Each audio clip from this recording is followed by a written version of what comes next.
Hello, Internet, and welcome to Saturday night's Thunderball. Thunderball. Thank you. We are back and ready to continue some more D&D sporting fun. Before we get going, I start recapping what happened last time. I'm going to run through our announcements real quick because we've got a lot of fun stuff going on right now in the world of GGK. Tomorrow will be the finale of the Pursuit of the Black Kestrel, which is another 5th edition game that I run. Savannah and Alex will be there as well. Barry's not here right now, but he also plays in it. We will be doing that at 4 o'clock Eastern time. It's episode 10. Like I said, our finale. Even if you haven't watched anything yet, it'll be fun. Just jump in and see how it turns out and guess what had happened so far. If you are interested in marathoning all 9 times 3, so 27 hours of it in the next 25 hours, just mainline it then do that. Go to our YouTube and you can watch that. But like I said, 4 o'clock there. Be there. Our next stream after that will be on Tuesday. We'll be back for Eos, which is another 5th edition game that Barry runs.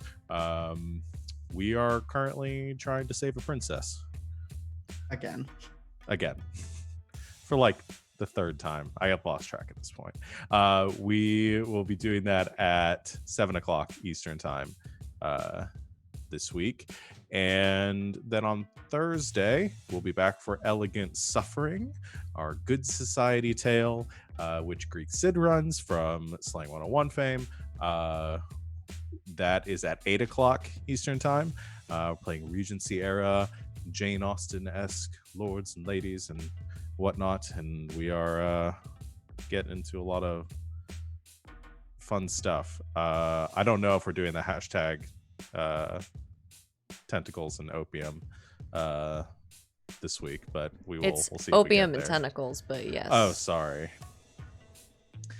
I'm starting my own hashtag. That's at 8 o'clock on Thursday, and then Friday, nope, nothing. Saturday, we'll be back for this. Fridays, well, not on this channel, but you can also catch Savannah and I playing on Encounter Roleplay. Savannah's running a game of Masks called The Heroes Next Door. We did fail to stop a kidnapping last week, but we did make an awesome YouTube video. It wasn't a kidnapping. It was kind of a kidnapping. She was a kid. She was napped.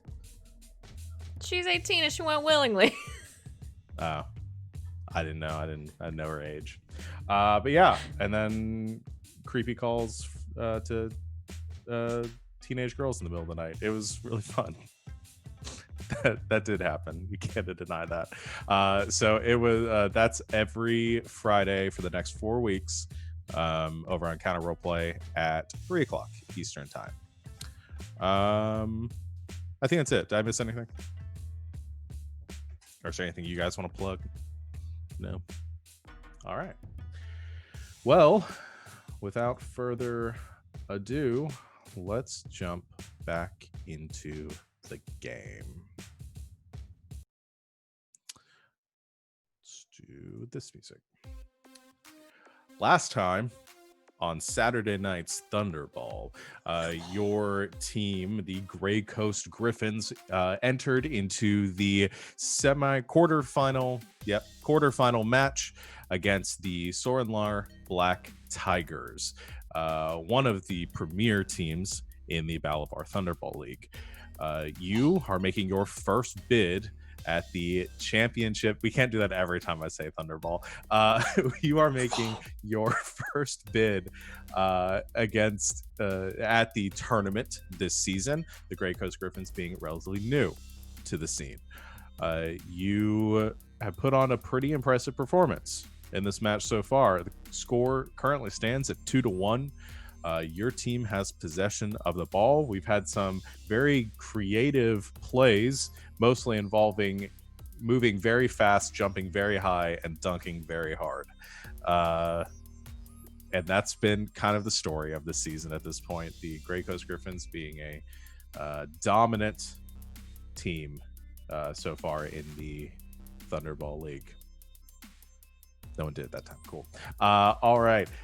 So we are picking up now, as I said, in the third set. Nope. That's not right. We're in the fourth set of the game. That didn't get updated. Damn you, passed, Sean. We are in the fourth set of this matchup. A timeout has just been called by the Tigers to reconvene, to rally themselves in an attempt to stave off your game-winning score. So you guys have possession of the ball on your side of the field. You're getting set up. I don't know if you guys did your break things last time or if we were waiting on that. Most of your health looks pretty good. I don't know how much damage you guys have been. I'll say we didn't because I haven't spent any hit dice. Okay. So that means I haven't done anything. It's the only thing I can do. I think I might have, because I have my spell slots back, and I'm pretty sure I did Wall of Light last time, so... Some of I know we might have. talked about it. Yeah, I'm gonna roll hit dice, though. but Yeah, go ahead and do your thing. I'm not going to be able to give everyone the temp HP, so I get my spell slots back. If anybody needs or wants 10 temporary hit points, if they don't have any, I have that bottle of hydration. Yes, the Gatorade. Do I maybe want to try one of the energy drinks for this last little bit? Give myself +1 to con saves in case I do concentration and they try and break it. It's not a bad idea. Did I take one last time? I know we used one last time. Might have, because I seem to recall trying to remember that I needed to give myself an extra +1, but I don't think it ever actually came into effect. Or, like, I needed to. Mm-hmm. I can also still give people bless. I can still do that too. So that's for attack and saving throws. So Mm-hmm. I'm still seeing the other map. Yeah, still on the Oh, world sorry. map. Did I move you guys back? There you go. Ah, there we go. You're there. Ta-da. Oh, dang, they're going 4 defenders. I mean, we're up by 2 points. mm-hmm. Well, we're up by 1. We have 2 total. Yeah. In that case, I think maybe one of the best things for me to do is to go in and try and cast Fear on them, get them to run away. Perfect. Yeah. Okay, I'll stay on defense and I'll hang out here. Just, I'll do what I do best. yeah. Run very fast. Go big fast. I guess I will go Striker and ride over with Alessa. Yeah, because I could like grab the ball and yeet it to you guys. Oh yeah, Are we starting with the ball? Yeah. Yeah. Mm-hmm. Okay. Yeah, so I can throw it down there to you guys.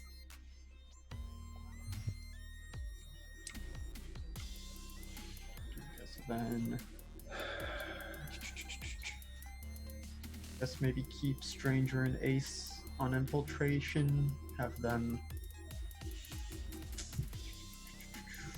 Yeah. So for sure, Treffy and Alessa are gonna go over. Mm-hmm. Okay. I'm just gonna go ahead and do it right now. I will give the two of you bless, so that you can have that. Maybe also give it to Ace, because I have a feeling he's. Well, no, because if he's basically down to cantrips. Mm-hmm. Yeah. Mm-hmm.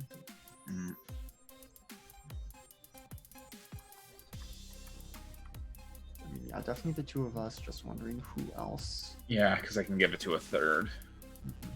Let's see what Stranger has.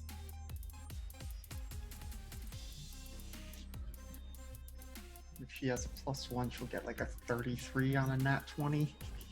Yeah. All right, I'm just gonna go ahead and give that to her. Like, that's all there is to Put the it. heart back on. Yeah. All right. So.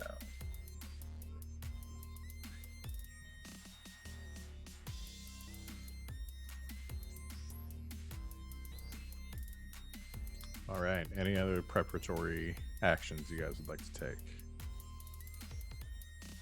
Oh boy. Well, I guess out of character, who is going to take Stranger? Who's going to take Ace? That's a good question.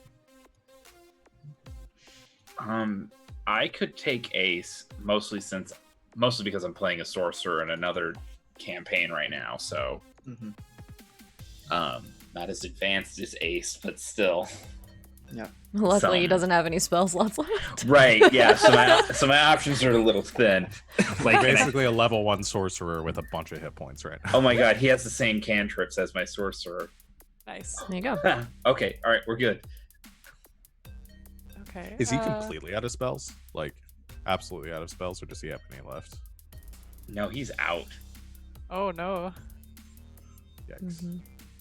Yikes is right. I didn't know if he was tracking on a roll 20 or if he was tracking it somewhere else. Yeah, he's out of action search, second wind, sorcery points. He Well, he could maybe get some of the fighter stuff back. Yeah, does any of on that come the back on a short timeout. rest? He could, if he didn't spend any hit dice, then yeah, he could get his second wind and his action surge back. it doesn't look like he did. And from last week, it didn't. There's nothing in the Roll20 chat that shows it. Mhm. So probably give him those back. Mm-hmm. He Uh-huh. has this guy way in the back, whose name I can't see right now, is his sworn enemy. Ecro, yeah. Ecro, yeah. So that's the extra 3d6 from the oath bow. Okay. Yeah, because I know he made a very complicated bird sorcerer. Mhm.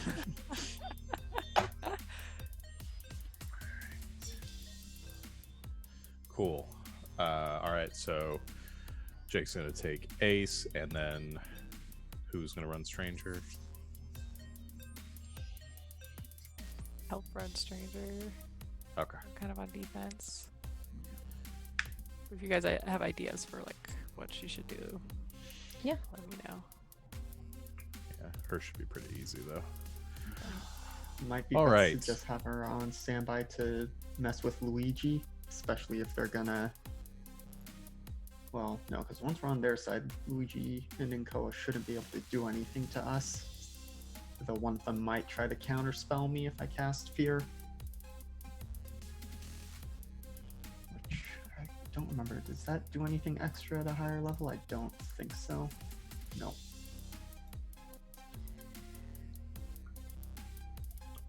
I could also try and banish 2 of them once we get up there. Just instantly make them gone rather than Fear on all of them and having to see if they fail to save and then run away. That's true. What's the save for fear? What's Fear the is wisdom and banishment is charisma.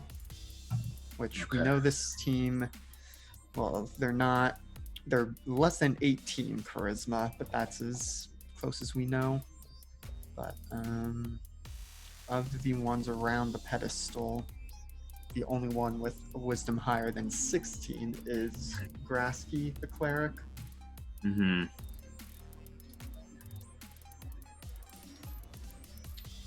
So, in terms of getting most of them affected, I still think Fear would be the way to go, but Banishment will be more instant and open up the pedestal. Mm-hmm. Okay. Hmm. And if we spend long enough strategizing, maybe Barry and Juliet will show up. Only stall for so long. Yeah, right.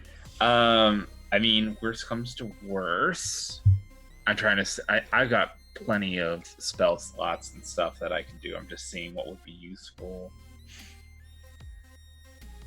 I mean, we haven't seen them counter the darkness strategy yet, though Sean has alluded that they have something for it.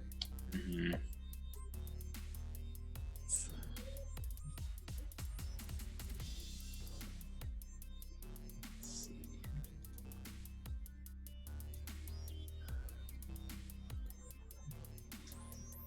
All right. We're almost definitely gonna have Stranger cast jump on Alessa. Oh hell yeah! I have a question. Mhm. When you use your reaction to block, that's for like it's for the rest of the turn, right? Not just for the one shot. Like if I were to shoot and miss and use my second attack to shoot again, the AC of the pedestal would be the same. I think that's how we've done it. Yeah. It's for the Increases whole the turn? AC of the pedestal by 5 for 1 turn. Okay. Yeah. Okay. So Cool. it wouldn't. It increases it for as long as that person is attacking. If somebody else comes up to attack, then that block is used. Okay. So maybe we just have Alessa go try. I think so. If something We'll see what happens and I happens. miss twice, Then we just give it to me. They can't block they can't it. block again. Yeah. It would be if you're within. Don't forget the rule that if you're within melee, passing it to somebody else or taking it from somebody else would be your action to do. Right. That. So One that would strategy. potentially be an issue. One strategy that you could do is once we cross over, I can do call lightning right on there, and Oh, that's true. and not only can I like roll for max damage, they what is it that I have? I have something that pushes them away. I think it's Thunderbolt Strike. Yeah. Oh.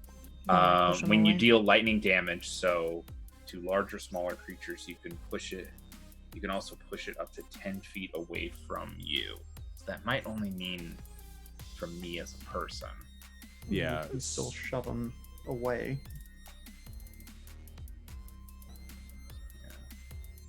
Yeah, so you wouldn't be able to shove them like all out, but you could shove them all like back. Yeah. That would get at least 2 of them. Right. off. Yeah.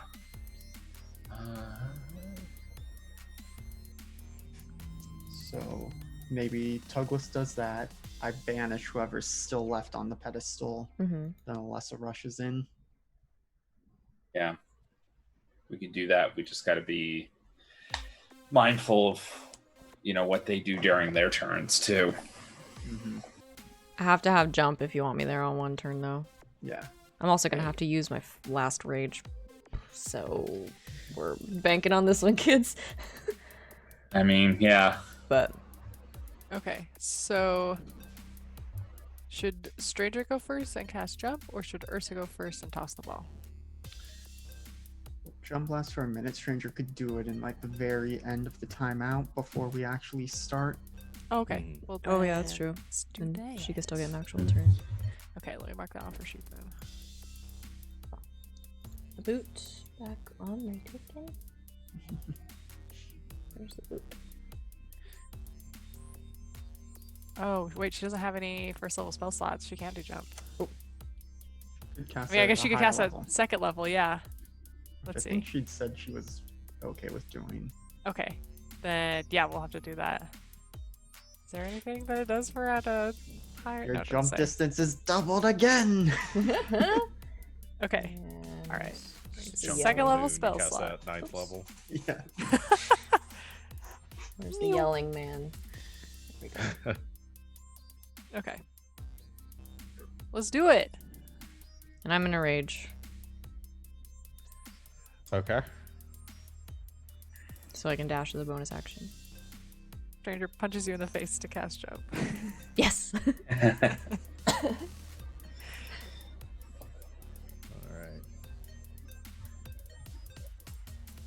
So, jump cast. Everyone else prepared. Your positions are marked. All right. I think they're ready too. So, as the last few seconds of the timeout, everyone making their way back on the field, yeah, you can see that 4 of them taking up a really tight defensive position around the pedestal with Dahlherk and Schaub at the front, preparing to hopefully take the brunt of the damage. Inkoa and Luigi off to the wings, as Inkoa is the striker designated for this round. The last few seconds count down. 3, 2, 1. The horn sounds, and the match resumes. Let's roll initiative, guys. Stranger at advantage. Okay.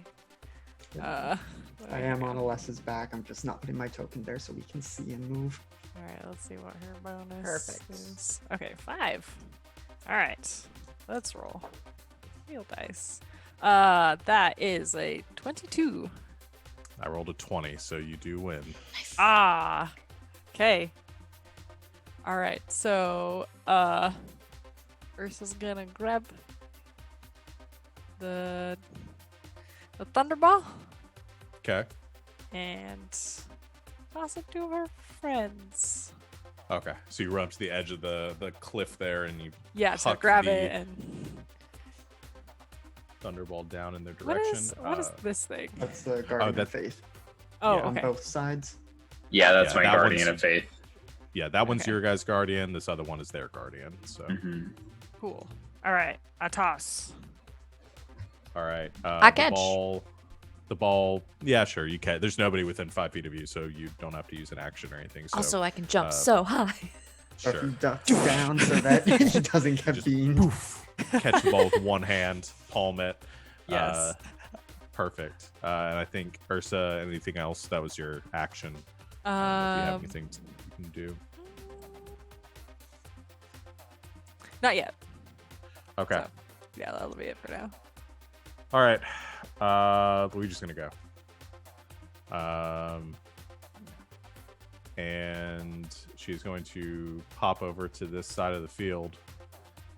And she's gonna cast a spell because this is the best chance she's gonna get to do something. Double checking the. Yeah, she's not gonna do that one. She will do Cone of Cold, which I think is going to get everyone except for Ursa. Double check the range. Oh on no. that. She'll probably have to step up just a smidgen. Well, I guess the question is: Ace still flying 30 feet in the Yeah. air? Okay, I You think would be. Ace is out of range for it. Everyone else is gonna be there. All right. I need from all of you. Constitution saving throws, Con save. Okay. except for Ursa and Ace. Okay. This one for stranger Constitution. Dirty Oh, 20. No. That's a big 7. Okay. Okay. I did, 4 for stranger. I did take the as we discussed the thing that the drink that gives me +1. Yeah. Energy drink. Oh, that's a 21. Hell yeah. Nice. Okay. This was gonna be a dirty 20. So I had Tuglas rolled bad. Yes. Anybody else roll Yeah, I started to roll a Alright. 4. a 4? Okay. Those of you that succeeded take 21 points of cold damage. Those of you who failed take 42. Oh, that's a big hit. Okay, 42. Yep. Oh, that's all my Man. temp. That spell's nasty. Well, plus she's evocation, so she gets to add a Mhm, modifier to it. And she just actually, you guys only have like 2 defenders over here, so she's gonna stay right here for now. All right, that is it for Luigi's turn. That was cold. Mhm. Yeah, a little Oh, bit. oh gosh, I gotta So make a this save for blast jump. of. Oh yeah. Constitution Did you save. take? Oh, she took full damage. Yeah. So yeah, that's a DC 21. save. Oh. We not have any jumps, y'all. Okay, wait. Okay, roll natural 20 plus her constitution is 22. You succeed on it Whoa. by the skin of your teeth. Oh my That's god. amazing. Yeah, so you maintain. Stranger just like grits her teeth. The Numbers. ice is like crystallized over her. She's got like just this blanket of snow and frost covering her, but she maintains focus on that spell. She's and furry. Yeah, you still have jump up. Yeah. Yeah. Cool. Well, that's the end of Luigi's turn, so you guys can go, and your jump is still active. So we're gonna let Tugless go first.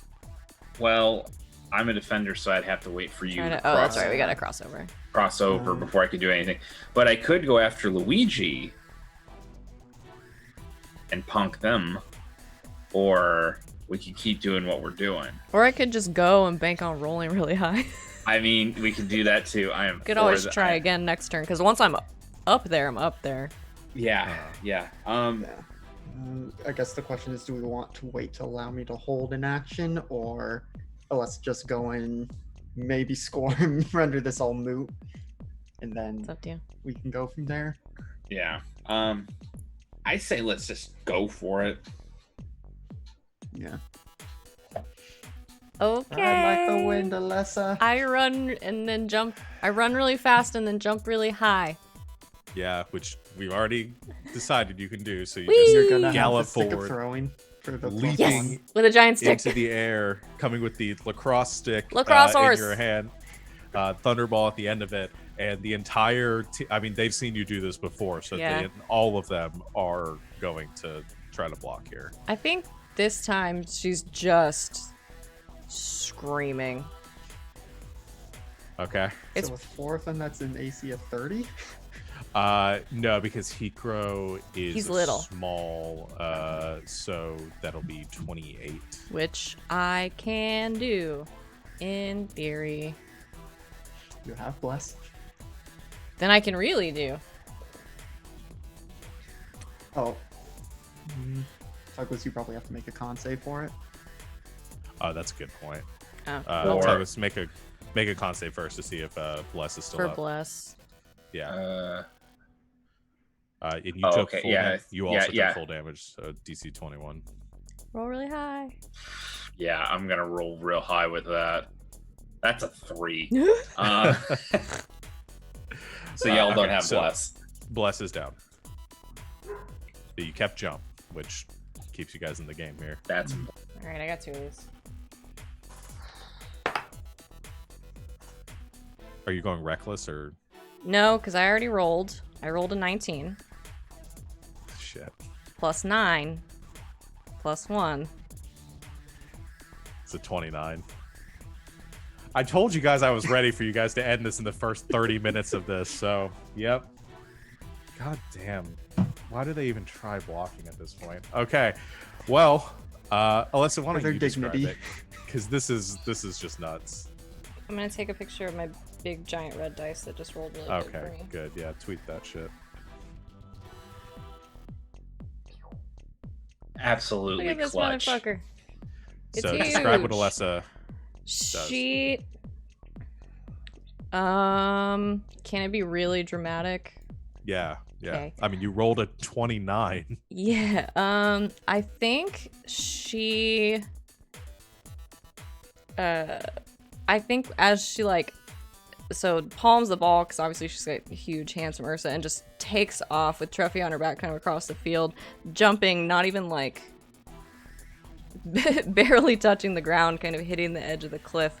And I think because she has these totem spirits that I'd never talk about, so I think as she kind of flies up, there's just this hint of eagle wings, shimmering just a little bit, and it's really spooky. Against the sunlight behind you, and it's just Yeah. "Oh!" Yeah, it's amazing. And then I think just kind of shoulders through Daherk and Schaub, and just both hands above her head, just slams the ball right on top of the pedestal, and just roars. I'm imagining. And it Emma's sounds like Space a big Jam, bear running roar, on their 'cause she's- face. Yeah, Yeah. I think it's this big, loud, deep, bear roar, because she got that totem too. All right, and as the ball slams down with the stick of throwing, cracking into the pedestal, Daherk and Schaub thrown to the side. The crowd is stunned for a second as the air horn sounds, and then the Griffin side just explodes into cheering. just chaos erupting in the stadium, and you can hear the verse of Kirk Storm calling over the speakers, "Griffins win! Griffins win!" And that is the end of the match. The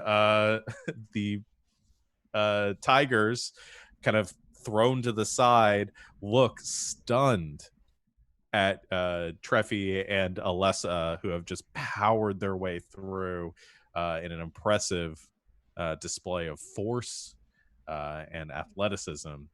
And yeah, they look upset. They're not like angry. Nobody's pulled a knife on you guys yet, or another knife. I mean, there are lots of knives on the field right now. You also said but- yet.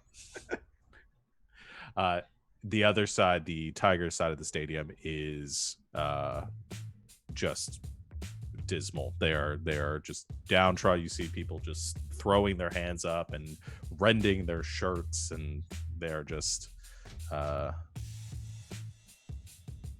extremely sad about all of this. So as you score, and I think the first person on their side that kind of stands up, pass themselves off, is Daherk, the friendliest looking out of all of them, and looks up at you, Alessa, and just says, "Good game." I think she's still coming down out the rage a little bit. Treffy will extend his little arm. Good game. She'll be okay in a minute. I think she like reaches out and like probably claps Daherk on the shoulder, but like way too hard. Like almost dislocates it. He staggers a little bit. You can see like he's got a big smile, and he's got like kind of dirt on his face and sweat caking some of his hair to it, like sweating through the plate armor that he's wearing. You see a little bit of tears whelming in his eyes as he's trying to keep his smile going. The others on the team kind of like kicking at the ground as well. Luigi on the other side of the field is just like wailing, like hands on the side of her head, just like no, like just so yeah, basically. Since I don't know what Barry would do or say, but I assume Ace would say something both extremely passive aggressive, and get up in the face of probably Hikro, since he's the sworn enemy for him, and just be kind of a complete shitbird. Sure. Yeah, that sounds about right. Seems on brand. What about the rest of you? Treffy's just trying to shake everyone's hands. He probably hopped off Alessa's back at this point. Douglas is just tired. Yeah. They begin to most of them are really good sports about it. I mean, they're upset, like emotionally, but they've also been here before and played at this level, and they're used to disappointment at this point. We don't let Ace be too mean to them. That's fair. Because I'll just pick him up and carry him Hikro's away. not having it from Ace. Like if Ace gets up in him, like he's like reaching for his short sword as Daherk is sort of holding him back. He'd be like, "You want to go? You want to go outside after you, me, buddy? Just the two of us." It's being like pushed back. You just grab both of them by their little scruffs because they're both little. All right, enough. I imagine Ace is probably like trying to fly up in the air, like, "Oh yeah, come and get me, come and get me." Oh my gosh. Stop it. Daherk takes Hikro like from you, also holding him up, and just, "Come on, buddy," and the two of them go walking off. You're very strong for someone so small. Hikro's just yelling obscenities back towards Ace. So you are ushered over to the refs getting in the way, making sure there's not any more tussling, to the Griffin bench where Yuri is there, and like his playbook just like torn to pieces in his hands, and he's like cheering and sees you all and comes up and like grabs all of you in like a big old hug, and is just like, "That I'm sorry. That was amazing. Drinks on me tonight. Hell yes. Thanks, Coach. You're amazing. Wait, you've had the Yeah. playbook this whole time? Yeah, we go over Yeah. it before the games, remember? Joking. I'm joking. It's Have usually you we been go out sleeping through there. my briefings. No, usually we go out there and immediately throw the play out the window and do something else. No, what you guys don't know is everything you guys come up with, they're all Yuri's plays. You're just acting out everything that he's going to do. He's a Just like you told genius. us to. You guys are, we are collectively the 6 of us, Coach Yuri. We're all your aim. Ah, Yeah, Yuri. Yeah, yay. There is no Uh, team. There is only Yuri. only Yuri. So you are taken back to the locker room where you can change and relax and celebrate. You all get your winnings, which for the prize money for the match is 2,000. And then Treffy bet 1,200. Yes. Okay, so you get you have your 1,200, and then your winnings are 3,600. So that's 4,800 total. I'll put the 1,200 into Ace's sheet. He gets 2,000. The 1,200 is what I bet, and then Yeah, the 12. Sorry, that was just Treffy. Yeah. Ace got 2,000. 2,000. Okay, 2,000. Yeah, I was sorry. doing. Yeah, everyone got 2,000. I was just doing what Treffy bet for that. So you get the 4,800 plus the 2,000, so 6,800. Alright, two strangers. Alessa, you bet 43 gold. Yeah, that was everything I had left.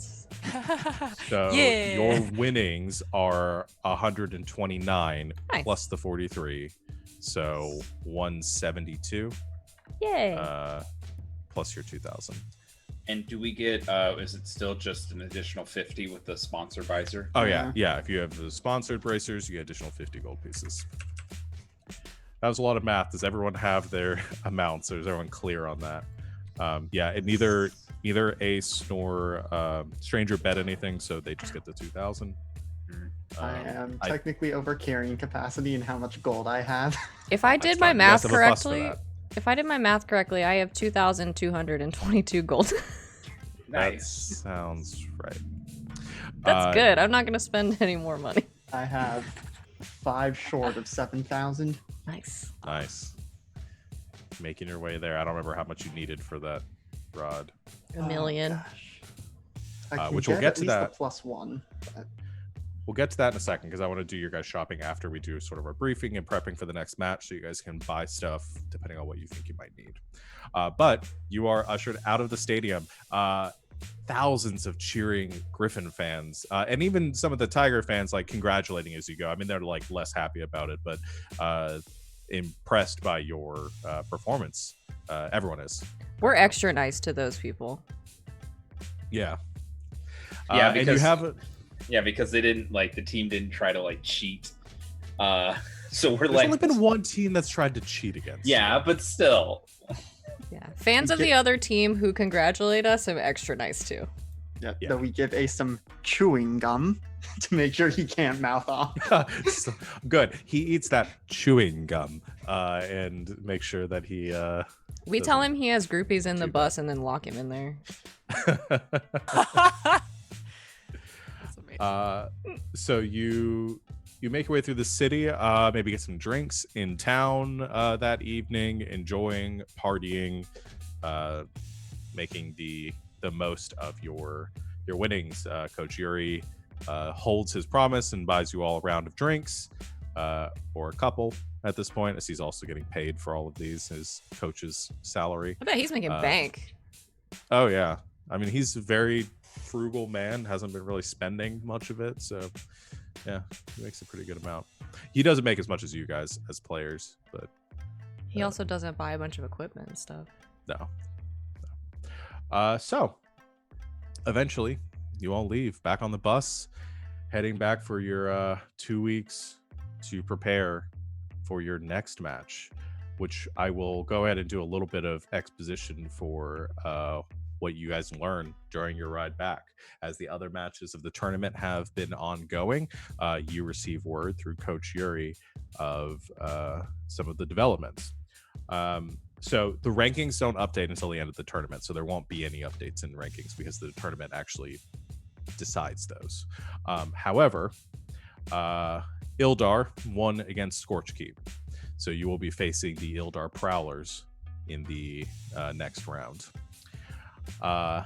Nevertide beat the Herd by a slim margin in their match, and they will also be proceeding to the semi final round. Karat destroyed Duglen. They won in the first set as Duglen was forced to retire or forfeit in the first set of the game.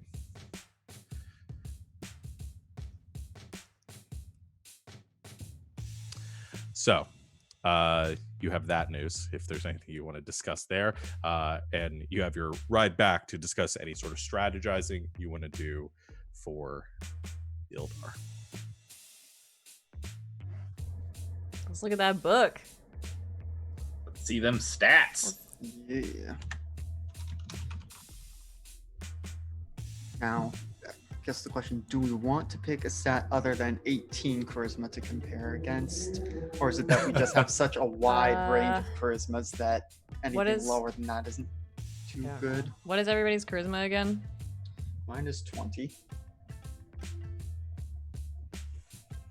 Let's see what strangers is hanging. Just looking at her sheet. Mine's 12. So is strangers. What about Tugless? You're muted. 13. 13. Ace is 18. I think that's So I guess. probably why we did 18. Yeah. Mhm. Okay. I guess we could do 13 because then we would know if anybody's was like really low. Yeah. Yeah, I will say an 18 isn't going to tell you much because it's going to tell you who's charisma based and who's not charisma based, which you Yeah, I can know probably that. guess by their Yeah. classes. Something around like the 12 or 13 range is probably going to give you a better gauge of like whether they are Exceptionally bad at it. yeah. Because I think that's really what we're going for, is figuring out like who's bad at what. Yeah, Bad at so work, yeah. then do we want to,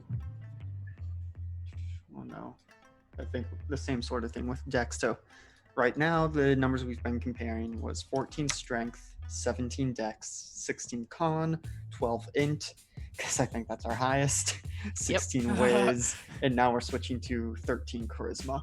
I'll say my wisdom and dex are both 14. Okay, so maybe we should do those. My wisdom's 20. So if you wanted something like a little more middling, Yeah. you could do 14 for both of those. Yeah. So let's do that. So now we've got a bunch of 14s. I could then maybe do my 15 con, so we're comparing against a +2 instead of a +3. Yeah. And then yeah, so then we've got all +1s or +2s to compare against. So for your purposes, Sean, it's 14 strength, 14 dex, 15 con, 12 int, 14 whiz, 13 charisma. I cannot believe our highest intelligence score is 12. I'll have to get you guys to give those again. So I'm going to give you the details of the team, and then we'll go down the list there. We'll try to do it as quickly as possible. So the other team, as far as their names and their classes. The team captain for the Sorenlar Black Tigers, a name that you probably recognize, Sephi Oskrub, that's Cephi. She is the niece to Fisky Work, the team captain of the Callrock Reef Hunters, and a former member of that team until this most recent season. She is a I don't remember if I've been giving you guys the subclasses, but I guess I just will. You have. We have a we have Julie. Let's go and do that before I get too much into this, because she's probably going to want some of the notes too. Okay. Let's take a. We're going to pop off for a second and bring her in. So everybody hang with us for one moment.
And welcome back, everyone. Thanks for hanging out with us. We got Juliet back, and we are good to go. So, what we were going over before we took our short break there is the other teams. So I was going to give the lowdown on the names and positions, or names and classes of the Ildar Prowlers. So, team captain Sephi Oscrub, niece of Fisky Work, is a Path of the Storm Herald barbarian.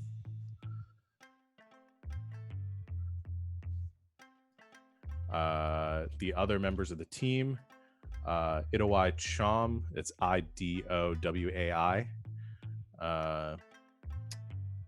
He is, and Sephi's a dwarf, like her aunt. Idowai is a rock gnome, School of Transmutation wizard.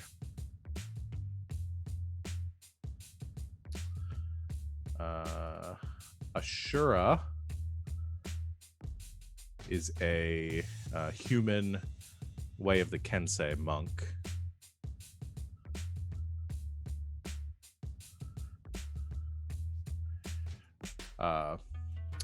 Emesta, Emesta, is an arcane archer fighter.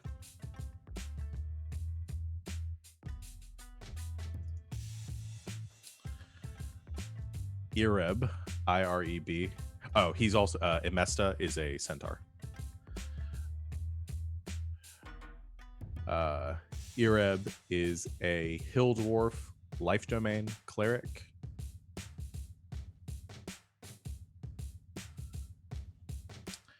And then last member of the team, Yassa, Yassa, is a Mountain Dwarf Oath of Ancients Paladin.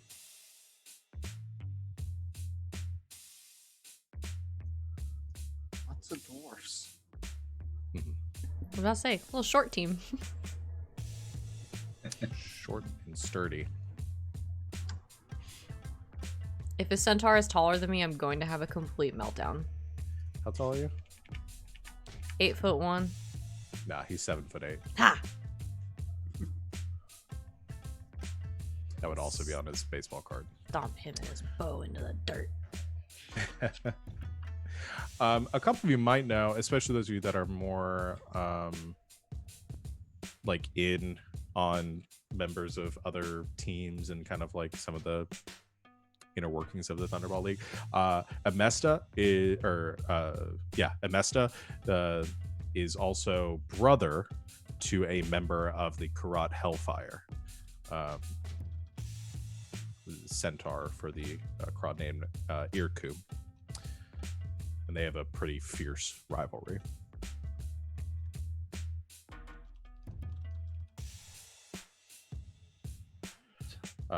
So we can go on there. We can do our stat train now. So strength 14 to start. Okay. Strength, Sephi, higher. Itawai, lower. Ashura, lower. Wait, 14? Yes. Equal to. Amesta, lower. Ireb, lower. Yassa, higher. All right. Dex also 14. Sephi, equal to. Itawai, lower. Ashura, higher. Amesta, higher. Ireb, higher. Wait, I looked at the right one. No, Ireb is lower. Sorry. It's like, he's not that dexy. He's a cleric. Yassa, lower. All right. Constitution 15. Sephi, higher. Itawai, higher. Ashura, lower. Amesta, sheet doesn't want to work. Equal to. Ireb, higher. Yassa, higher. Bulky team. Yep. All right. Intelligence 12. Equal to for Sephi. Smart barbarian. Itawai is higher. Ashura, lower. Amesta, higher. Ireb, lower. Yassa, lower. Wisdom 14. Sephi, lower. Itawai, lower. Ashura. Why does this sheet keep doing this? Higher. Amesta, lower. Ireb, higher. Yassa, lower.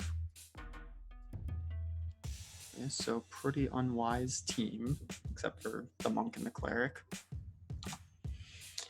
All right. And charisma 13. Okay. Sephi, lower. Itawai. What was the number again? 13? 13. Higher. Ashura, lower. Amesta, lower. Ireb, lower. Yasa, higher.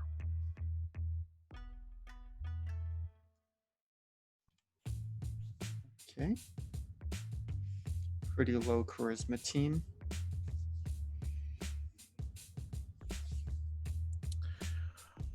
And while you're getting this ready, kind of going over this information, I assume Yuri is also with you, talking through like the members of the other team, what to expect, what they do, what they've seen done before. Yuri also mentioned this. He says, one other thing. I don't think any of you probably had the chance to watch a match in Ildar at any point. It's kind of far. Back in my heyday, I've been able to go there for a few. It's not like most of the stadiums and most of the fields that you've played on. The field for Ildar isn't actually in Ildar. It's actually in the Shadowfell, which poses some interesting issue. Don't worry, transportation, all that is handled by Ildar. They've got portals and things that we'll use, and then they broadcast the game to the arena actually in the stadium. But it's dark, like really dark. How many of you can actually see in the dark? I can see it all dark. What's the actual wording? But I think I can see in. You can see through Magical. non-magical dark, like up to 120 feet. I know this earlier because I was setting up lighting on tokens for this map. Okay. I'm pretty sure Ace, Alessa, and Stranger do not have dark vision. I do not. Oh. That's going to be a problem. So that's been an issue with other teams who aren't equipped enough to go up against Ildar, that people that aren't adjusted to fighting and living in low dark environments are going to have a difficult time navigating. There are some other differences with their stadium due to this magical or whatever it might be. The field of play is a little more restricted. You actually can't even see what's going on the other team's side of the field unless you cross over. So, got to be prepared for that. They can't see your way either. So that'll potentially pose some issues. And then, like I said, it's in the Shadowfell. They've got some traps and stuff on their field that kind of related to that might, cause some problems for us. So I'd recommend trying to use any winnings you have maybe to look for something that might be able to help you if you have an issue seeing in darkness. Yeah, because I mean, I do have my Wall of Light spell, but it's a pretty beefy spell, and if it's not gonna go across to the other side, then only does so much. Do people have the light cantrip? I don't believe I do. I know I- cantrips. Oh, I actually do, and because that's non-concentration, I can just throw that Yep. up on someone. Mm-hmm. I also have locate object that I picked up one of the last times I leveled up, so that might be useful. Mm-hmm. We talk about getting a lantern We talked about something that would or something Like, that. negate invisibility. We didn't end That's up what buying it it was. yet. Visibility. Okay. Are the goggles of night the ones that give you dark vision? Yes. Yeah. Okay. For everyone's reference, they're 1,500 gold, according to the sheet. So everyone can buy them with the winnings. Could potentially afford them. In but theory, if we wanted to do that. Yeah. it's gonna But it's 1,500 gold, so. Yeah, the only benefit it gives to those that already have dark vision is that you can see an additional 60 feet. Okay, but then we still wouldn't. Yeah, we still can't see what's going on their side. You still can't see through the barrier. That's Yeah. irrespective of dark That's vision. that'll be interesting. Yeah, so I know I won't need those. So Okay. Well, in terms of other price things, if I wanted the +3 Rod for Pact Keeper, I need an additional 7,005 from the team with the 50% off coupon. But if I get that, my DC You is have been 20. so determined this whole game to get that thing. Well, so I could, with just a little bit, get the +2. But if I get the +3, my DC goes up to 20. With the +2, it's 19, which is still pretty good. But yeah, I think I was gonna get +1 armor so that I could get bumped up to 19 armor.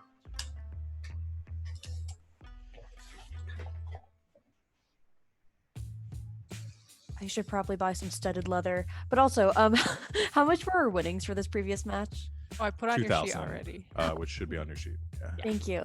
And another idea is, wouldn't help if we went over on their side, but a drift globe on our side on the pedestal, Oh, what? which is half the price of the goggles of night. And we can cast daylight with that. So, what is That it is a called good again? point. drift globe. I have not heard Which- of this thing. Daylight puts off like 60 feet. I was about to Yeah. look it up. Yeah. Yeah. Huh. I like It says that. a 60-foot radius sphere of light spreads out from a point you choose. The sphere is bright light and then sheds dim light for an additional 60 feet. And it follows you around. So it's technically 120 feet of at least dim light, and the 60 feet around it is bright. so maybe if we got 2 of those, That's one to stick good. with a defender, one to stick with a striker. You just carry them Yeah. around.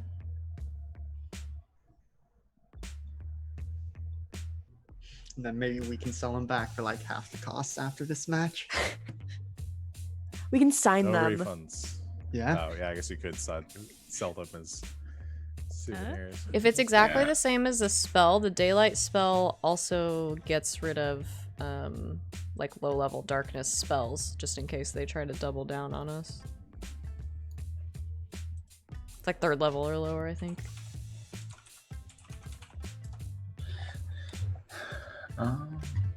That would be fun.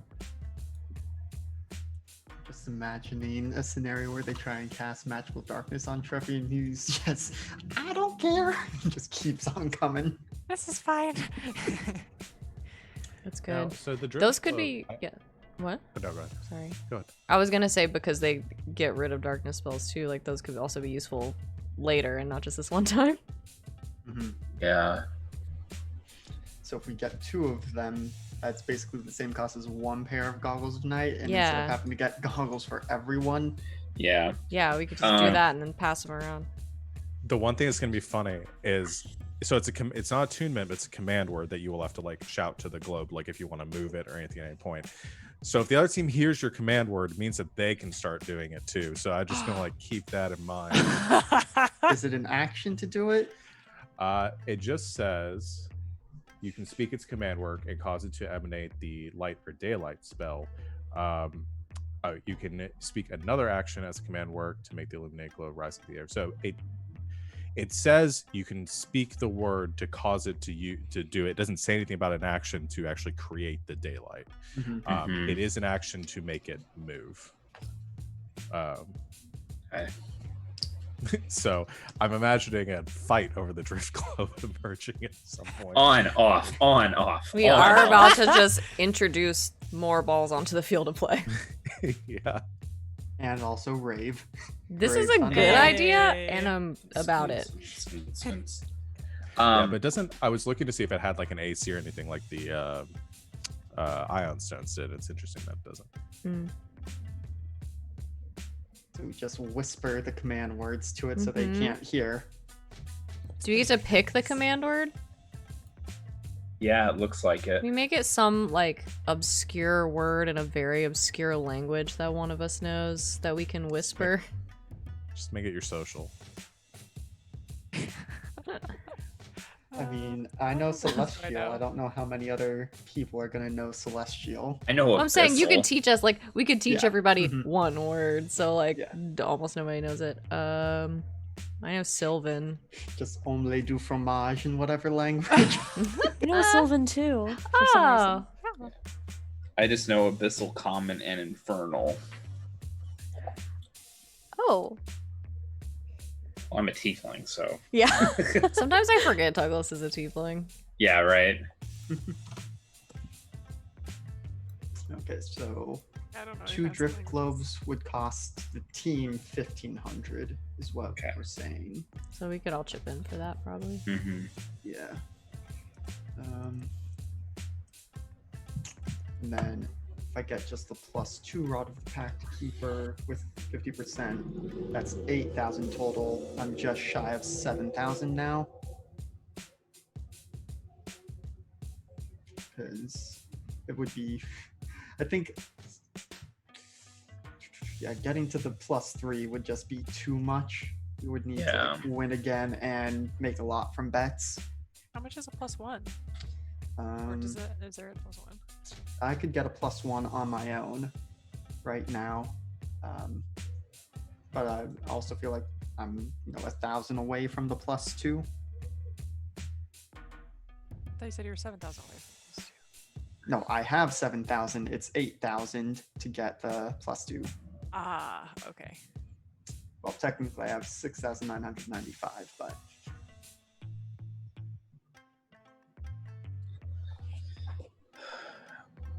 Well, I know I'm definitely getting a +1 armor, and that'll leave me with 550 left over that I can just do whatever. Yeah, I mean, yeah, Alex, I have like 2 grand I can get you, but that's not gonna get us there. Like, everybody else has got stuff they want to get. yeah. Well, let's see what other people want.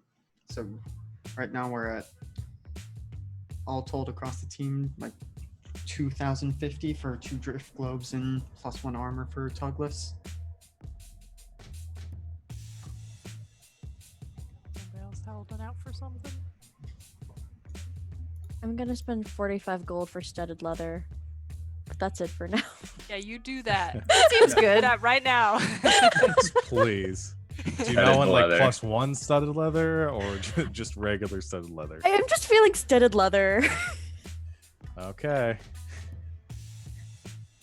You make me nervous. Okay. She can become tree. That is true. You do Have become fun. tree. In an ideal world, nobody gets close enough to punch you. Yeah, I'm definitely gonna do a +1 armor. Okay. I was really considering buying gloves with swimming and climbing.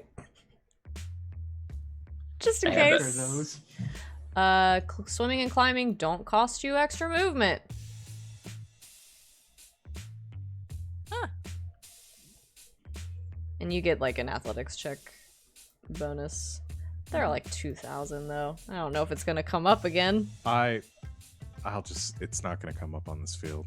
I don't want you to spend 2,000 for something. I mean, that's is it gonna like come up again at all? I haven't made the arena for the last match, so I don't know. Oh, then I won't buy them. really want the last arena to be the Pokemon Stadium from Smash Bros. And just cycles through All all of the them? different Gosh. arenas. Yeah. That'd be exciting. That would be a Uh, bitch for me to set up though. Boss rush. Yeah.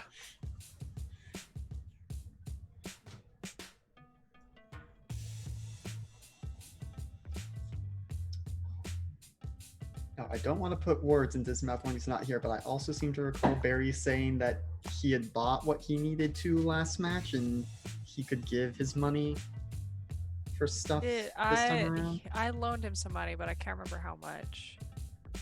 Like last match, so he owes me Yeah. from that, but I don't remember the amount. Maybe I took that down in my notes.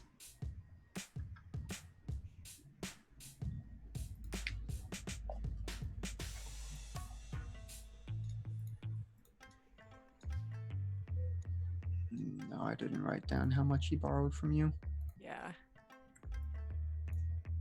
So he borrowed an amount, and I only had so I had 700 left, and then just got back 2,000 from or win. I don't know how Mhm. much I won. Sean, is a vicious weapon considered a magic weapon? Yeah.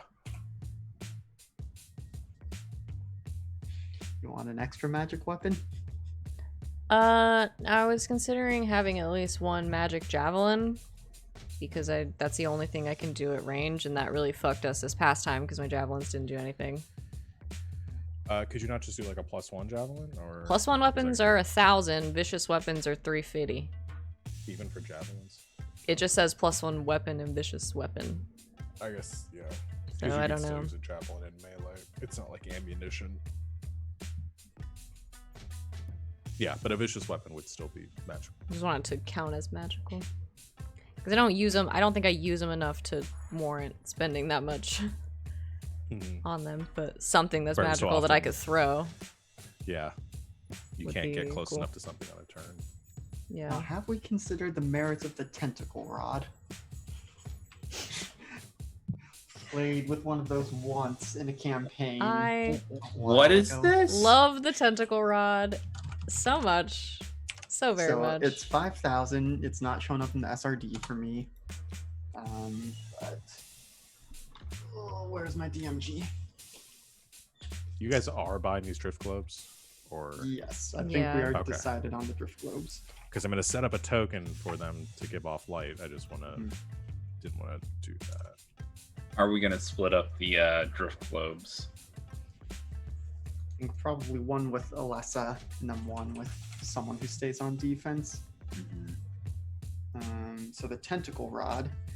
This rod is a magic weapon that ends in 3 rubbery tentacles. While holding the rod, you can use an action to direct each tentacle to attack a creature you can see within 15 feet of you. Each tentacle makes a melee attack roll with a +9 bonus. On a hit, the tentacle deals 1d6 bludgeoning damage. If you hit a target with all 3 tentacles, it must make a DC 15 con save. On a failure, this creature's speed is halved, has disadvantage on dex saving throws, and can't use reactions for 1 minute. Moreover, on each of its turns, it can take either an action or a bonus action, but not both. At the end of each of its turns, it can repeat the saving throw, ending the effect on itself on a success. So basically, you can bludgeon people with tentacles or kind of wrap them up, but it's not full grapple or restrained. Mm-hmm.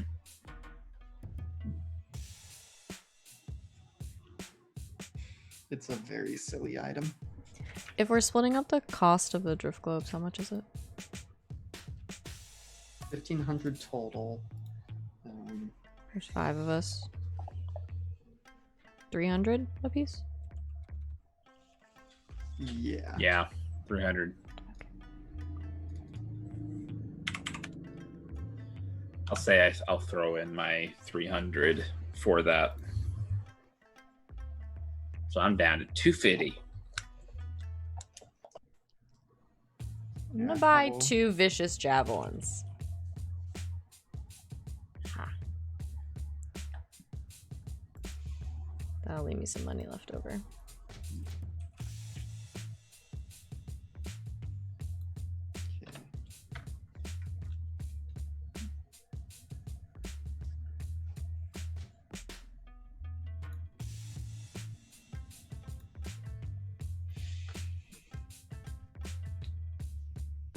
So yeah, I also gave 300 towards the drift globes.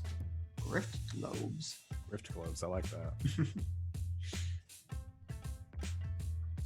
They're globes that just steal your money whenever you activate them. Mm-hmm. Yoink.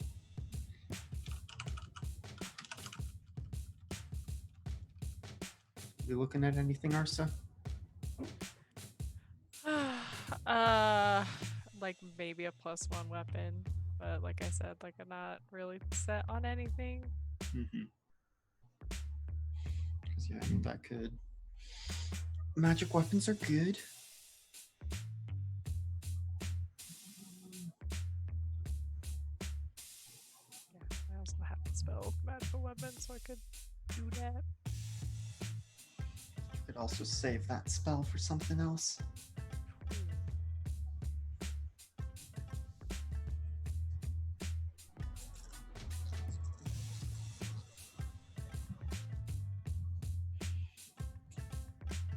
remember, if you haven't used your 50% off coupon on something before, you can still use it for this. Oh yeah, I totally did to get that Stone of Insight. Right. Get that full 20 wisdom.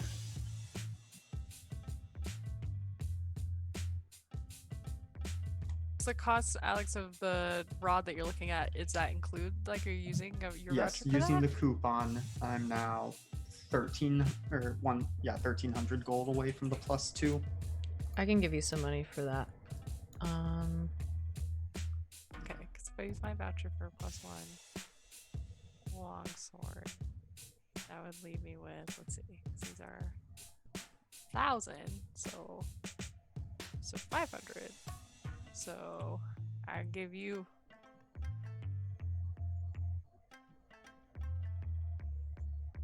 nope 1,900. I mean, that will get me there. I have a little over 1,000 left, so if Morgan, if you don't want to put all of yours in, I can do part of it, and then Okay. Alex can buy the rod, Okay. and then we have money left to bet. Yeah. Ah, yes, gotta do that. How much do you want to do? And then I'll do the rest. I get 1,000.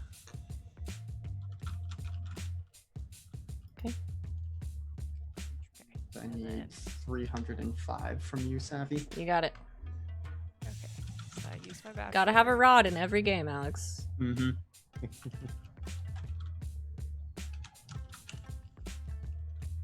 I am now the proud wielder of Elmo's rod +2. Yes. So your DC is 19? Yes. That's really My good. God, you're just this That's tiny really little, good. this just a tiny rock. Mm-hmm. I know it's not a tentacle rod. Can it have tentacles on it? Just decorative. Does Elmo have tentacles? It's less tentacles, it's more just the Muppet flailing arms. That's good. Why isn't my SD? I guess because I don't have the DMG. Yeah, okay. Well, I can just manually add in the bonuses.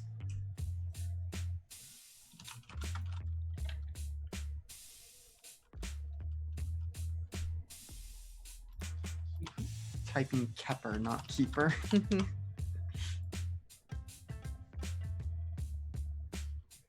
Good. You guys got everything? Yeah, I'm good. Yeah. Are you guys anything else you guys wanted to buy that we haven't talked about yet? I'm assuming you guys are deducting all the Mm. gold that you're spending. Mm-hmm. Is there anything So 2 drip like globes. as a team we still want to buy? We still have like 5 energy drinks, I think.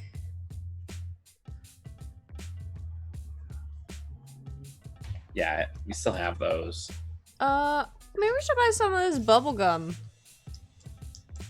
What does that do again? It gives you a +1 to wisdom checks and saving throws, and there's 10 in a pack, and it's 100 gold. I'll give Oh. 50.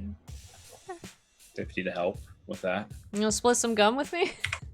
Yeah. it can be for the chewing whole gum? team. Some chewing gum. I'll do the other 50, and then we'll have a pack of 10 gum Cool. for everybody. Yay. Math, math, math.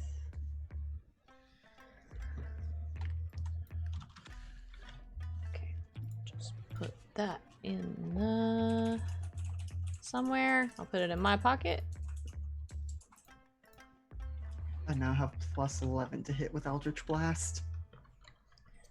Okay. So if anybody Eldritch wants a stick of Blast. gum, we have 10 now. That's Alright, for cool. that's for wisdom checks and saves. For a minute. So is juicy fruit. Yeah. You can only chew it for a minute and then it dies. Yeah. Well, at least it's not fruit stripe.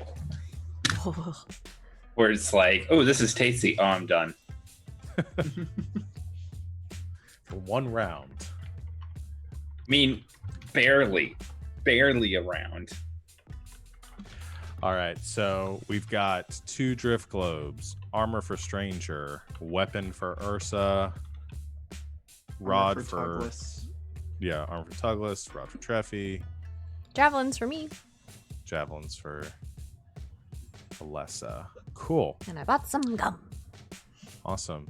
All right, training over the next couple of weeks. We knock this out and we'll take our break. I see most of you are working on proficiencies or expertise towards various Yes. things. Almost So there. those of you that are working towards expertise, go ahead and make your respective checks. DC I think is 15.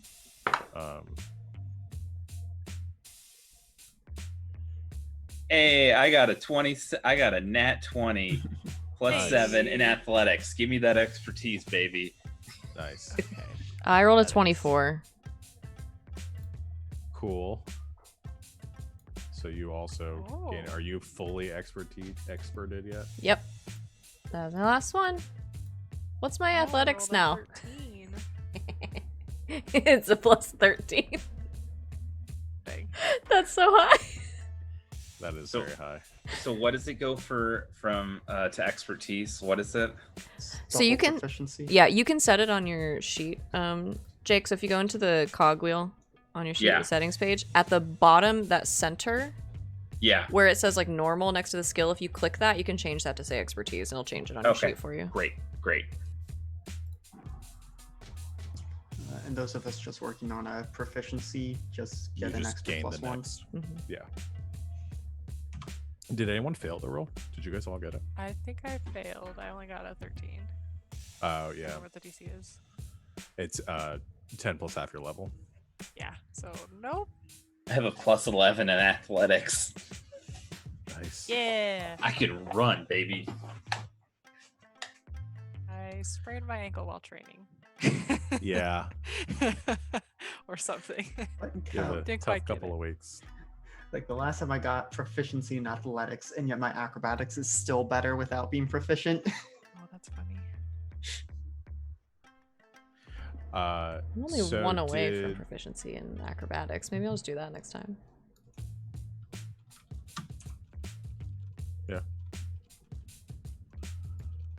All right. Anything else that you guys do over the next couple weeks? Do some research on the Shadowfell. Figure out what sorts of things other than it's very dark might come into play. Yeah. Yeah. I'll give you.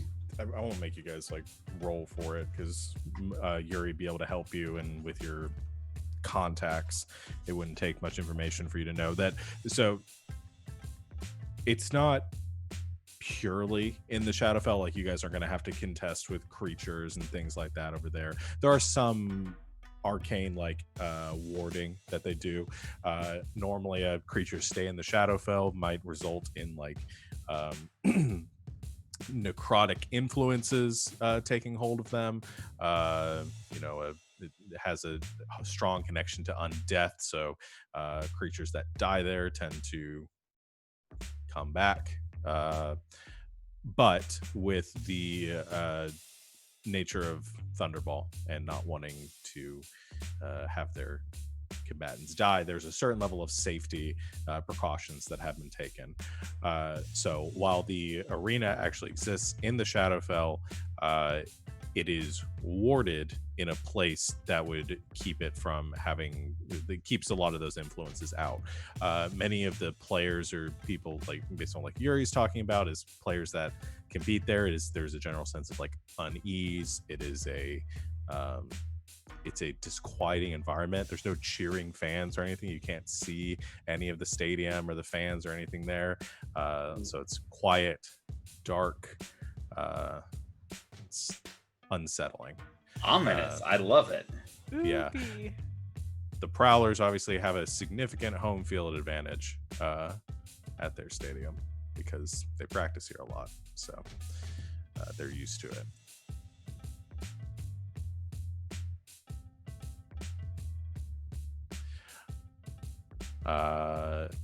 Any Yes. other questions?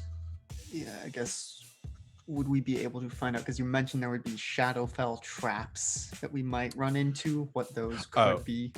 So the traps, the stadium itself, or the field itself, they do make use of traps on the field. Those tend to change from game to game because they like to spice them up a little bit, so that teams don't get too used to what to expect. Some teams have talked about there being like runic traps, like glyphs, things like that. If you step on them, and like bursts of necrotic energy, things like that. Some have talked about like pressure plates releasing clouds of gas. Some talk about pitfalls opening up and players falling down into it. Again, all non-lethal, but causing a bit of it kind of ups the anxiety and the tension of playing there, because you have to be afraid of where you're stepping. So And maybe we have Ursa and Alessa duo for the most part for that paladin aura. And I don't Yeah. step. Oh yeah. Okay. That's true. You do do not. you do require the ground to be underneath you, though, because you only levitate 6 feet off of it. Does your boots? Is it 6 feet? I think it's Or 4 not inches. 6 inches. 6 inches is what I meant. But is It's it 4? like, I've been doing this wrong my whole No, life. no. Oh my! It's I my meant- sheet. I am I meant floating. inches, Yeah, but- no, I'm floating 4 inches above the ground. But I So, can here's my- cross or stand non-solid or unstable surfaces such as water or lava. Okay. Does it talk about whether or not you set off like pressure plates, traps, things like that? It just I says might give you. It says I move normally while floating 4 inches above the ground. I said the thing about water and lava. I leave no tracks and I ignore difficult terrain. I'll probably give you some sort of And, yeah. advantage or something on saving throws and things you step on. Okay. But I would say you do exert some pressure on the ground as you pass over it. I do have advantage on hovercraft. dexterity saving throws against traps I can see, but the rest of the Yeah. saving throws would be cool too. We'll see. I imagine after we got you those horseshoes, we tried a brief test. One of our nights we celebrated having Alessa walk over someone, and it's like students are just, no, stop. Yeah, I do imagine it as like a magnetic force, like a repulsive force. Oh, that's you cool. Push on the ground underneath you. Any other preparations? Okay. Well, as the weeks wear on and you prepare for the match, strategizing, talking, and probably a little bit of nerves creeping into, as this is the last match before the championship. So you make it here, then you are on to the big show. However, before we get into that, let's go ahead and take our break. We will come back here in a couple of minutes, and I think we're going to be moving on to the game itself. So stick with us, everyone, for a little bit, and we will be back real soon.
Welcome back, Internet. Thanks for hanging out with us on our break. We're just going to jump right back into the fun. So, where we left off, you have had your 3 weeks of downtime, taking some time to prepare yourself for this next match against the Ildar Prowlers. Bought some gear, did some training, and I think you're all ready to go. So, on a early morning, a couple days before the match is the match is set to begin, you strike out from Grey Coast to almost the other side of Balavar to take on the Ildar Prowlers. You actually go through Sorenlar again on your way there. Get a chance to see some of your fans in the area. Sorenlar is, I think most of the people there are excited to see how the tournament turns out, but there's a lot less Thunderball hubbub along the way. Maybe you do sign some autographs, do another little training camp at some point, build up the brand of the Griffins the best you can. And after maybe closer to a week, actually, to get to Ildar from where you left, you see the city in the distance. Ildar is a smaller town in comparison to most of the low, sprawling designs of Balavaran cities. Architecturally, if any of you have spent any time outside the country, it's reminiscent of the tiefling cities of Alndakir, as it was constructed by the Empire during their occupation of Balavar. They're high stone walls and gray marble towers growing up from within the perimeter of the city like fingers. As you enter the walls of the town, there are once again hundreds and hundreds of Thunderball enthusiasts crowding the streets, drinking, cheering, music playing from every tavern and inn within the city proper, and everyone cheering on the Griffins as you go to take on Ildar in this match. There is once again a heavy presence of Griffin fans, more so than there were before, as your name begins to spread and casual watchers of Thunderball become avid Griffin fans. The arena itself is near the northern wall of the city, and you can see it in the distance, similar to most of the other Thunderball stadiums. A large stone structure, Coliseum, like you can hear cheering and the roaring and yelling of the crowd as they filter into the stadium. However, you aren't ushered to the stadium itself. Instead, you are taken to one of the marble towers closest to the arena. As you arrive there are some guards present, as there are throngs of fans buzzing and awaiting the arrival of the teams slated to play here today. They cheer as you exit your bus with all of your gear in tow. Hordes of them pressing up against the guards, trying to get autographs or catch sight of the Griffins, this underdog team that has risen up through the ranks this season. As you make it inside, there are some attendants in there, more officials from the league that escort you to your locker room within this tower. All of the amenities there is what you'd expect, even nicer than what you'd encountered in Sorenlar or Nelsri or anywhere you've been up until now, as Ildar is one of the preeminent teams in this league. So you have some time to get ready. Coach Yuri prepares by going over plays, giving sage words of wisdom to you in these last few moments, trying to keep your hopes up and the energy up for the match. Is anyone placing any bets for this bout?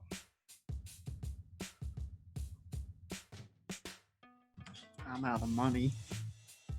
Tugless will definitely place a bet of his 200 gold. Okay. The odds for this match are 4-1 against. Whereas your last ones were 3-1. Alrighty. So I bet 200 big ones. Okay. I'm going to bet 1,500. Okay. So 200, stranger, 1,500. I'll find out from Barry later on if he was going to bet this match. Yeah. Put a question mark. Okay. I'm assuming he would. Yeah. If he hadn't spent all 2,000, he would have, I assume, bet all. Sorry, stranger 1,500. Somebody else started to Yeah, I think I'll get on. Well, let's try. Let's say 200. 200. Yeah, let's just go put it. Okay. Anyone else? I'm grappling with myself How much do you have? a lot. Carefully, This is plus hard 13. for me. Get out of What here. am I gonna do with this money if we lose? Retire. We're tired. Hmm. Yeah, 800 gold. 800. I appreciate you at least grappling with keeping your money and not just metagaming the hell out of it. This is considering me, if you Savannah. lose. Gambling's very hard for me. I know it's really I hate it so much. okay. So everyone places their bets. Coach Yuri continues to go over some plays with all of you. Some officials give some occasional updates and how much time you have left. Anything else anybody wants to do to prepare for the match itself?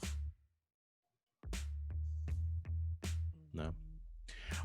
Well, Coach Yuri, in classic form, as the energy kind of begins to diminish and the tension begins to rise, there's that moment where he finishes on the board and finishes going over the last couple plays and turns around and looks to all of you sitting there taking his guidance, and he says, all right, well, every time we get here, I've told you almost every time that this is the match, and if it goes well, it's great. If it doesn't, you guys have pulled off one hell of a season, but man, we're so close here today. One match away from the championship. I'm just gonna say it. Y'all can win this today. I know it. I don't think that other team stands a chance. You're gonna go out there and you're gonna do what we've done every time until now. And come tomorrow, we'll be preparing for our match against Karad or Nevertide or whoever it might be. Because we're taking this thing all the way.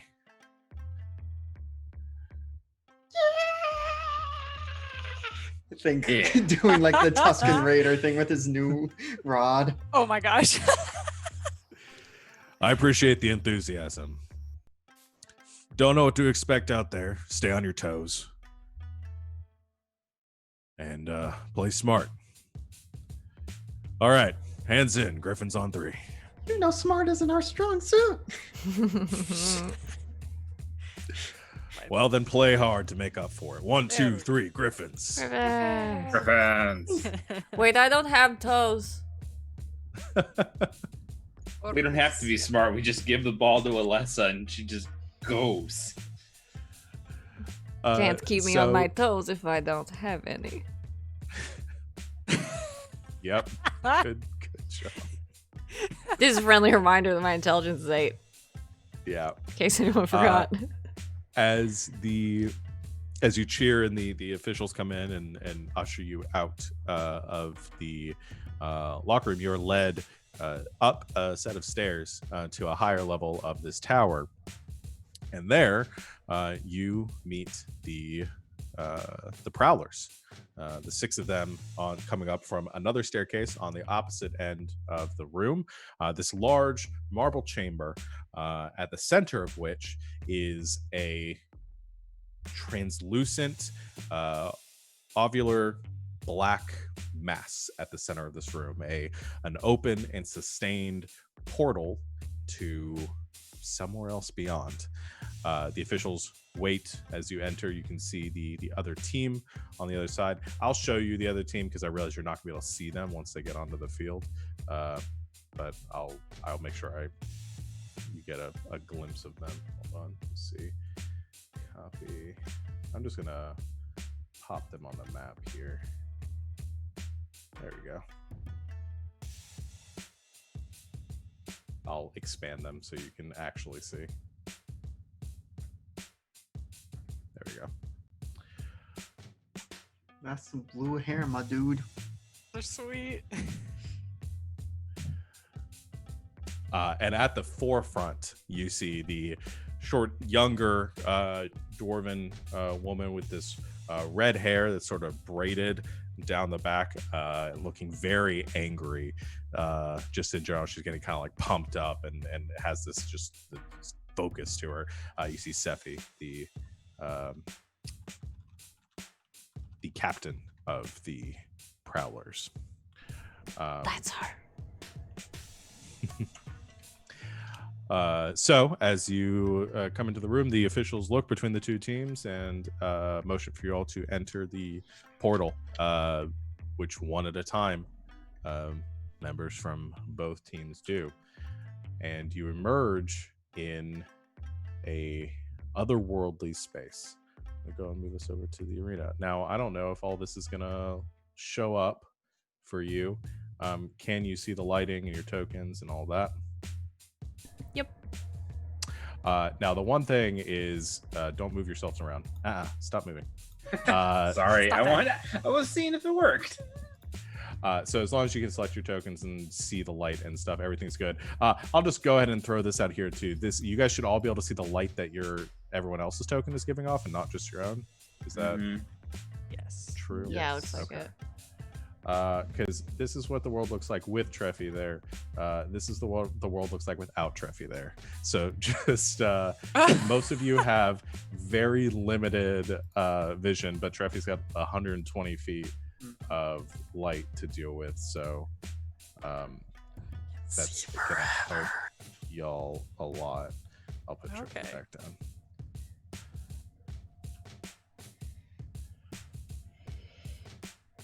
And I assume you can't see the other side of the field right now. Nope. Cool. Perfect. So there's one other instruction that you were given upon entering the field. You were both ushered to your team benches, which, unlike most matches, which your benches are on like horizontal, like the right and the left of the field, your team like dugouts or where your coach is going to be is actually like behind the pedestal, so at the far sides of the field from each other. And the coach or the ref gives the instructions that you are not to leave the backfield until the match begins. So that little circle there is your world until the buzzer sounds. And that goes to both sides of the field. They're having to do the same. Got it. So, does anyone want the light spell on something on their person? Like, I know we're gonna have the drift globes, but just as an extra thing. Well, where do we should decide our positions and where we're gonna put the globes, and then I'll give actual description too of the arena as well, because I really didn't do that. This space that you're on is a stone platform that is constructed of a number of these square stone tiles. Beyond the confines of the field itself, it goes on for maybe like 50 feet or so, and then just like nothing, drop off, complete darkness as far as you can see. No stars, no light, no moon, nothing out in every direction, just this black void. Around the stadium, or kind of at the edge of where this platform stops, there are these black crystals that just sort of hover, and a few dozen of them that hover around the perimeter, and you get the impression that these are sort of the warding mechanisms that have been put in place for your safety. And as you are here, there's no ill effect. The air is a bit stale, but there's just this discomfort, this like disquieting presence that even with the warding, the Shadowfell just feels unnatural around you. It's a little bit unsettling. But that is the full extent of it. You may continue.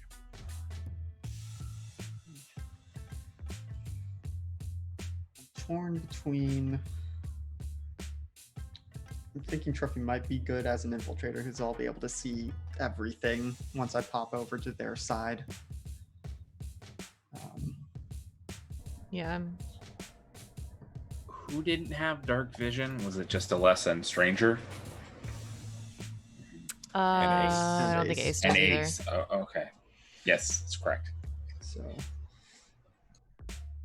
could I've got a drift globe that I can put out for you guys if you want it. yeah. I mean, do we just want both of them out now? Because do they have a recharge, or is it just you can do daylight forever, basically? I do not know. I think.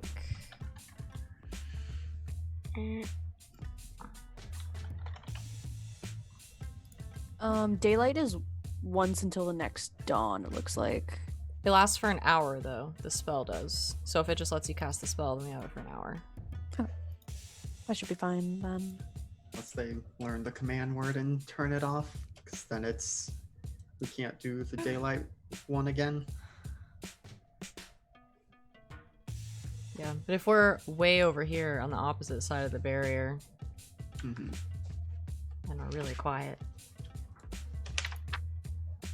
And we can always just whisper it to the globes in the beginning.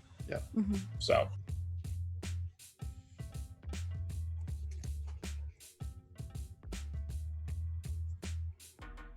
Yeah, and in the worst case, they can still do light, which will at least provide illumination.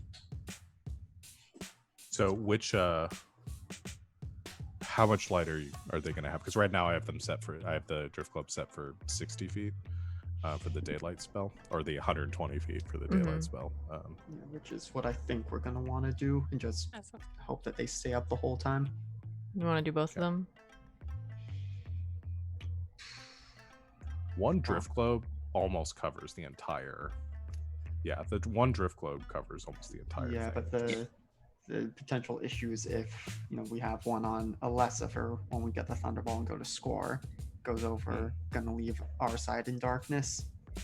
So if we just have Because you could cast light on Ace, and then we Yeah. still Yeah. have like one drift globe in the tank just in case. yeah, Yeah. I think we can maybe even use the kind of darkness to our advantage over on the other side as well. So we may not want to be carrying a drift globe with us, as like a big They can banner. probably see. Yeah, but still.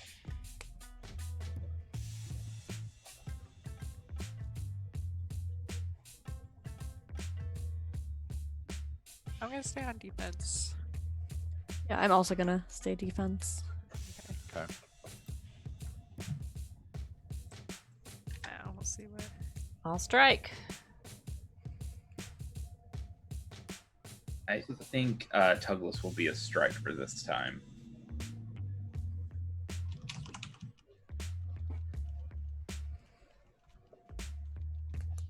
See what beasties come out Mm-hmm. and fight us.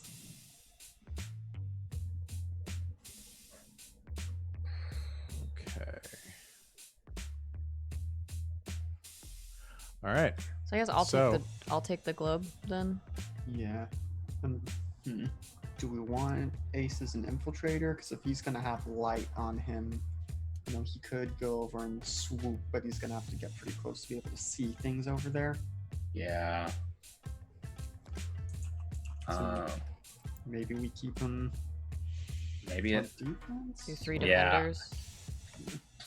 Yeah, I think 3 defenders for right now would be good because we can always switch.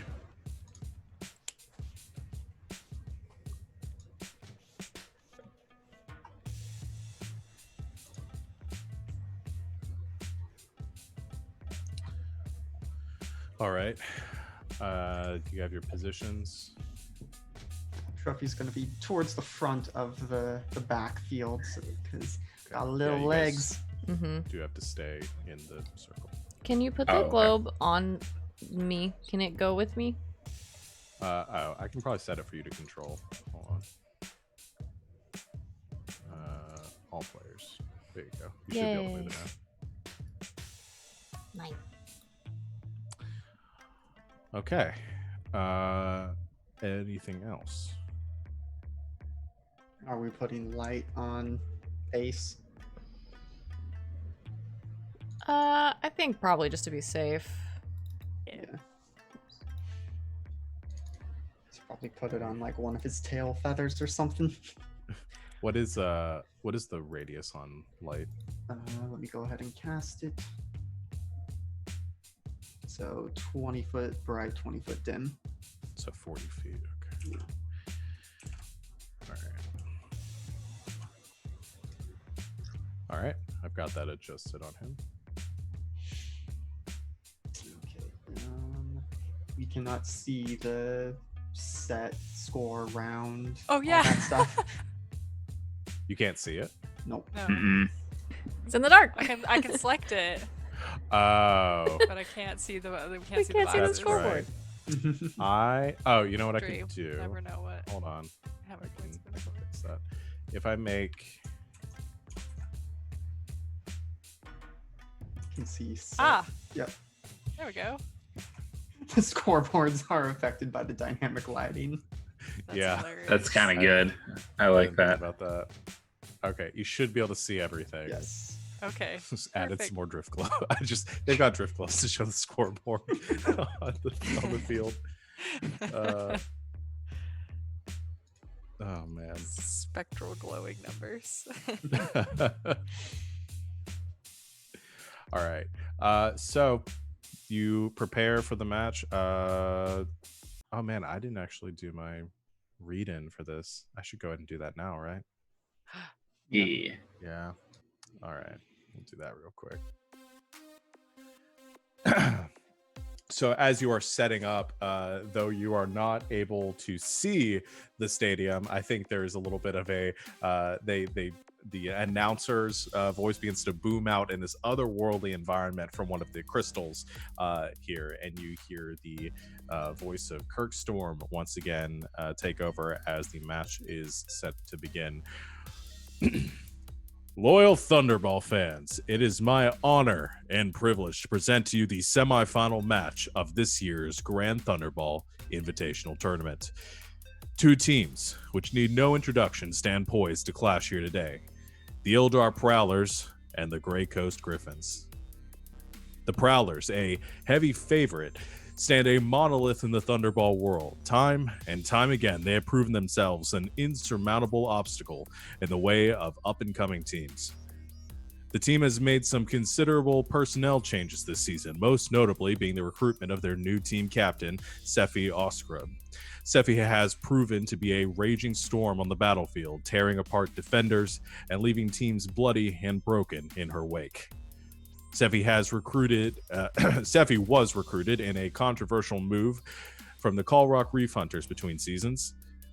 We will see how Sefi's onslaught holds up today. What could be said about the Grey Coast Griffins that hasn't already been said? Many speculated the Griffins to be a flash of brilliance doomed to fizzle in the heat of the tournament. However, they have demonstrated an ability to thrive under pressure. Their versatile and direct strategy has thwarted the attempts of many pedigree teams this season, and thousands of new fans across Balabar hope they will do the same today.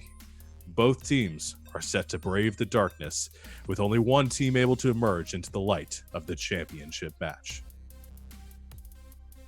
And then an advertisement plays.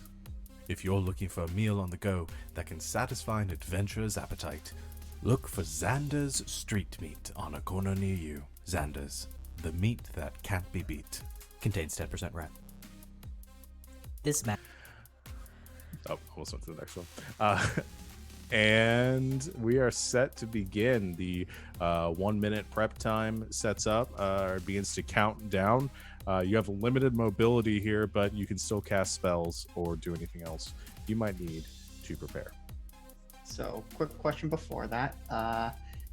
Is Kirkstorm a bunch of simulacra, or how does he get to all the different Thunderball matches? I have questions. No one ever knows. No one's seen him to find out. Maybe we'll find out before that mystery will be resolved before the end of this game. It turns out that the Final. championship match is just against 6 Kirkstorms. Yeah. Just That'd be really good. Yeah. Nice. Oh man. Okay. So 1 minute to set up. Yeah. So these are stone slabs on the ground. Yes. I can never remember what I can actually do with mold earth to stone. I can make it difficult terrain. Yeah. I think So I that's what we're could,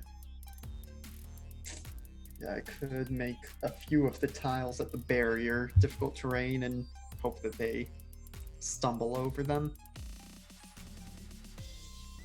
Okay. What's the range on? The casting range is 30 feet, so I can't actually get all the way to the barrier. So maybe if I did like the front row of tiles, so like this part of the just across the backfield, like the front mid, and keep the sides clear.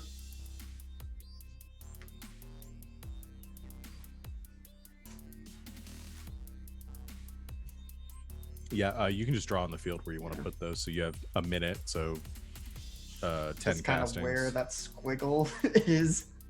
Yeah. I About 50 think- feet. I'm sorry. Yeah, that looks about right. Okay, sorry. Go ahead, Douglas. I'm gonna cast Spirit Guardians on myself. Okay. I'm a Wow, I rage. won.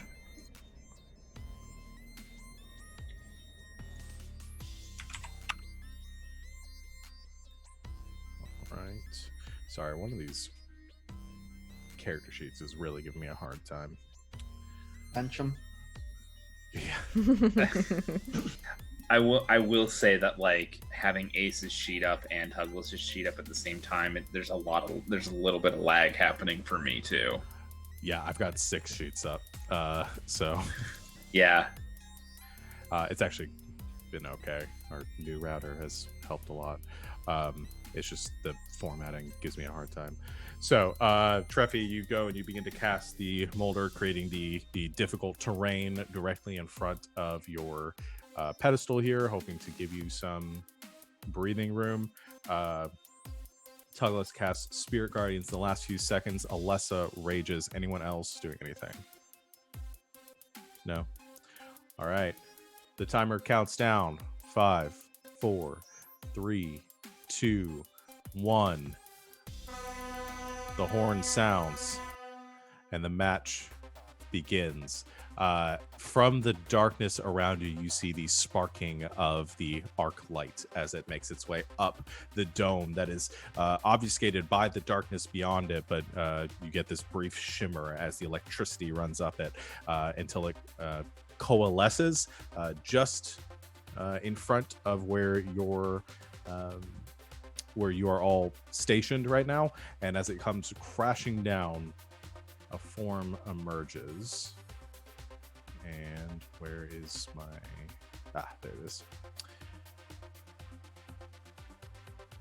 Boop. Drop one on the other side.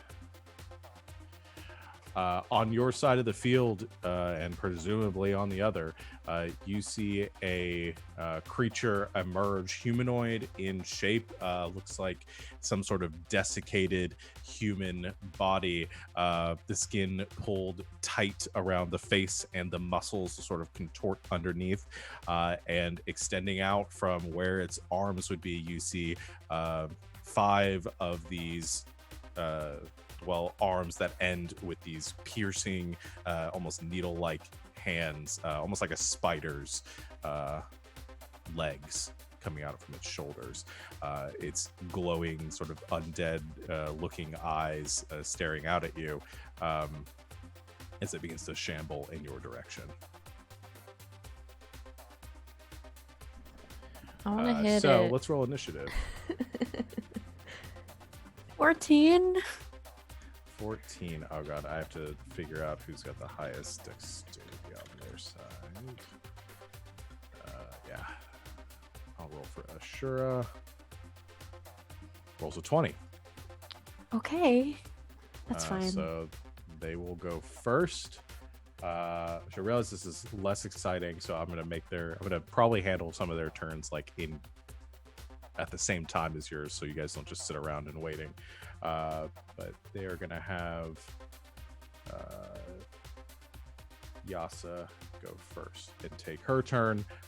You hear a bit of commotion on the other side of the field as she comes rushing in towards this creature and levels some attacks at it. You guys can go ahead and decide who's going to take their turn on your side. So, I mean, I could try and push it back a little bit with Eldritch Blast, give us some breathing room before it just wades in and starts flailing at us with all its many arms. How far back do you push it? Each beam can push it 10 feet. Okay. And then I'll also slow its movement speed. If you push it 10 feet, I can still get to it on my turn from where I'm at. Okay. Yeah, because Other. if I want to just run straight to the line, I'm probably going to have to pass by it. So I want to get it away. Yeah. So with my plus 11 to hit now, Yeah. Nice. that's a 21 That'll hit. and a 17. Also hits. Okay, so the first one going to push it back 10 feet and also apply Lance of Lethargy, so its movement speed is slowed by 10 feet until the start of my next turn. That is 18 points of force damage. Nice. And then I'm going to use my 30 feet of movement speed, which, since I'm going through the difficult terrain, I think I can only get to like 25 feet or something. Okay. Can I get 25 or 30? Or 25 or 20? 25. Yeah, you'd lose Okay. 5 feet of movement. Yeah, so I get to about there. Okay, 18 did a decent amount of damage to it. And yeah, I think that's going to be my turn. Okay. As Treffy takes their turn blasting this thing twice. I actually didn't check to see if it had any resistances or anything. Okay. Yeah. So it's slowed until the end of my next turn. Okay. Let's do this. All right. You blast it twice, sending it kind of staggering backwards. This large, just monstrous-looking form. Its head kind of cocks and looks at you as you go running past it. That it is slowed by your effect. The other side, she did 21 points of damage with her strikes. All right, so on their side again, Idawai, their wizard, is going to take his turn. He's going to cast a firebolt. And that misses. Jeez, that was a bad roll. All right, that's it for him. Back to you guys. I can hit it, please. Yeah. I'm gonna run at the big zombie. Okay. Take the ball with me. I'm going to level 2 great sword attacks at it. Okay, level 2 greatsword attack. Yeah. I've gotten better.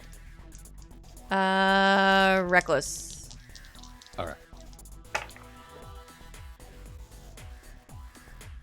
That's a 25 for the first one. Okay. And a natural 20 for the second one. Both hit. You notice as you approach this creature and the light begins to cast over it, it almost seems to like shrivel back a bit, like it is almost weakened by the presence of the light. Oh, you don't like that?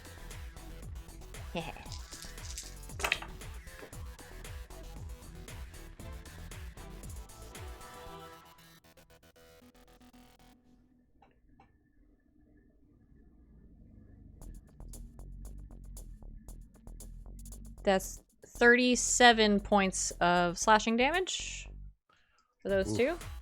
Okay. And I'm gonna use a bonus action to stomp on it because I charged at Do it. it. Yeah.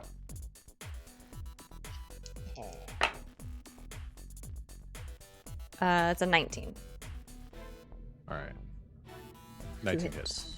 Okay, so that's extra. Ooh. Did I get my rage damage on my feet? Yeah. Great. And that's 12 more. All right.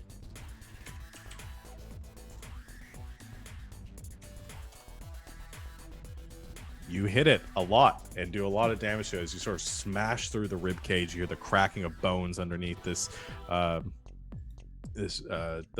tight flesh of this creature. It lets out this sort of wailing moan as you hit it. It is not looking great. Oh, it's wounded. Yeah. End of your turn. I'm not even gonna write that one down, you guys. I don't know if it's worth it. Sefti's gonna go. She is going to make 3 attacks with her glaive.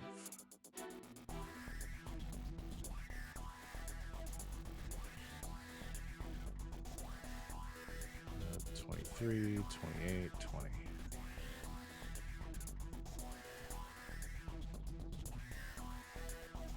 Okay. She hits on all 3 of hers, dealing 48 points of damage.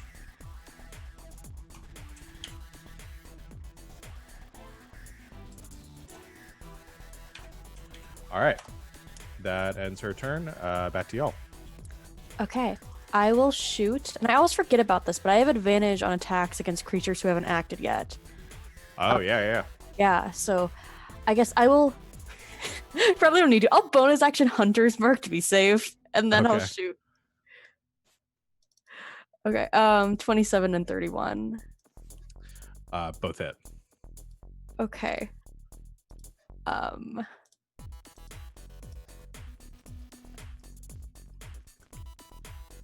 41 piercing. That kills it. Oh, lovely. The two arrows sink into the creature, and it immediately disperses into that arc light, and the ball appears as the energy comes crashing down atop your pedestal. The voice of Kirk Storm comes over the loudspeaker and yells, "Griffins, take possession!" All right. Anything else, stranger? No, that's all. Cool. On their side, Ashura is going to take their turn. They're going to make a bunch of attacks because they're a monk.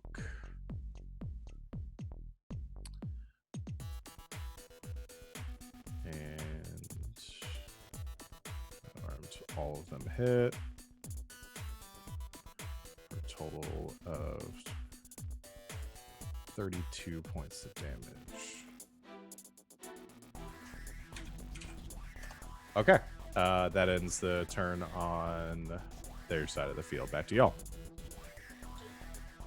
So I think I'm gonna go and I'm going to pick up the ball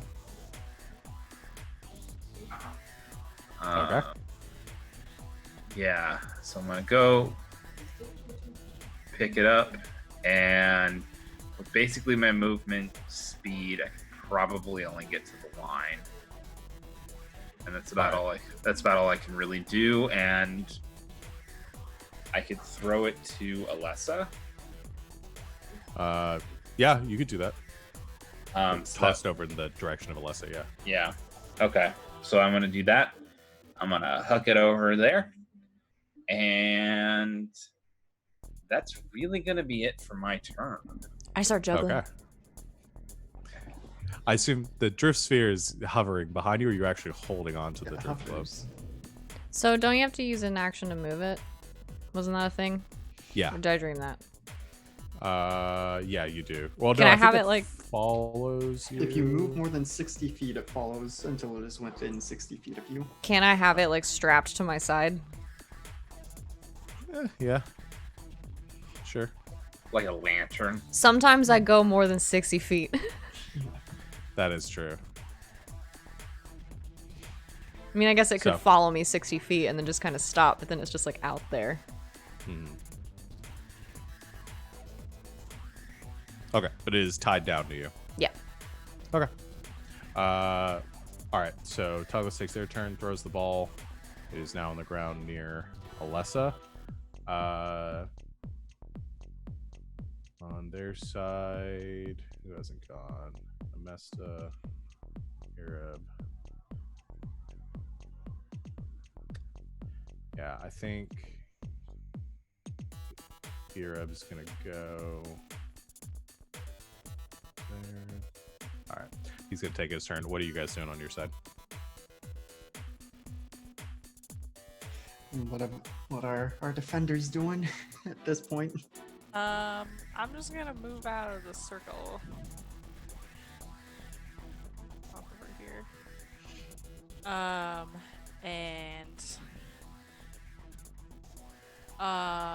Actually, oh wait, I should check the distance on this.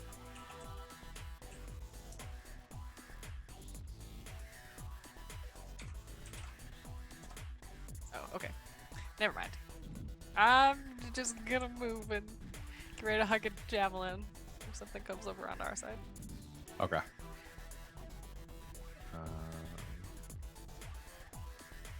Okay. For their side, the only person left to go is Amesta. So he's going to do that. And I think the only person that hasn't gone for you guys is Ace.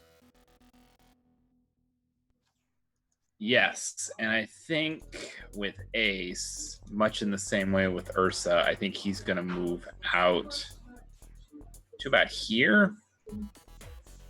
And let's have him ready as Oath Bow for right now. Okay. All right. So that ends. There's no arc on your guys' side of the field, so nothing there. So we're going to. Is there like a bell or some sort of thing that goes off when an arc is destroyed? Hmm. Like, is there any way No. for us to know if theirs is gone? No, I don't think there is. Okay. Yeah, the most of it is the visual effect and the sparking of electricity and all of that. So I'm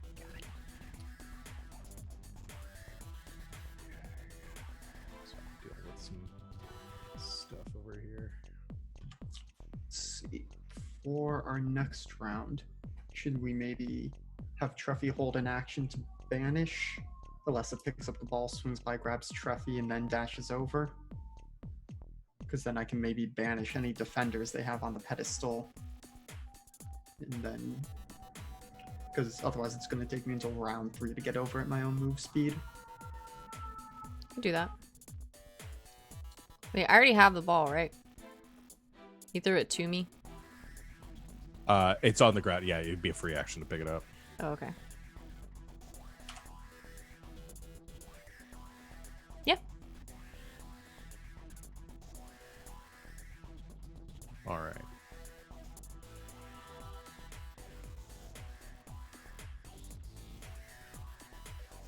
Okay. That they've taken their first turn of the round, so you guys can do whatever it is you're gonna do.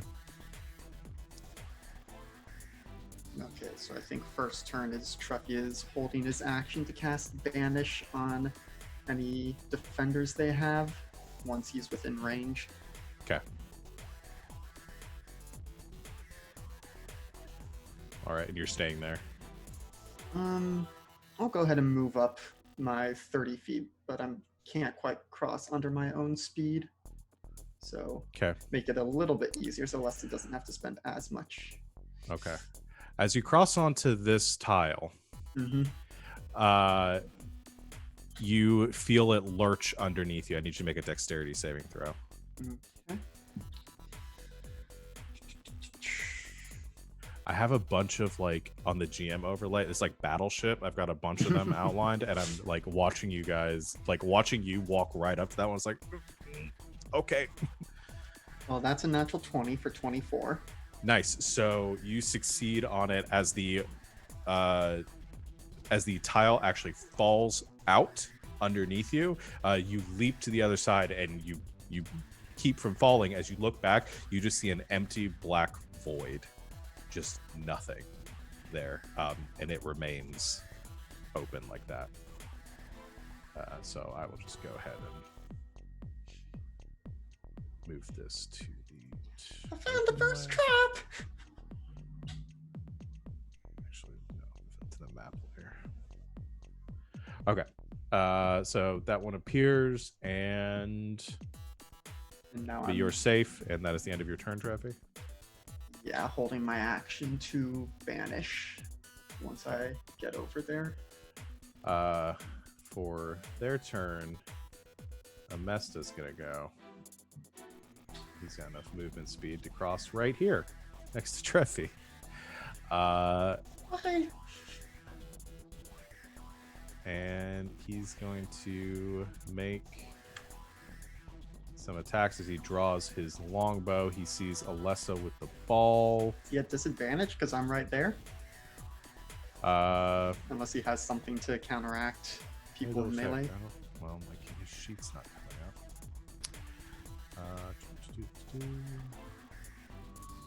Yeah, I guess we're gonna put. Oh yeah, I'll say you guys are in with melee, so I'll move you guys closer. And I think he has disadvantage on that. Then I think also Ace, since he readied his oath bow, I think he's gonna take a shot since Amesta crossed over.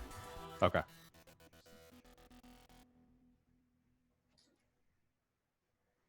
That is 17. Misses. Oh damn. Okay. Ace only gets one shot, right? Because he doesn't have multi-attack.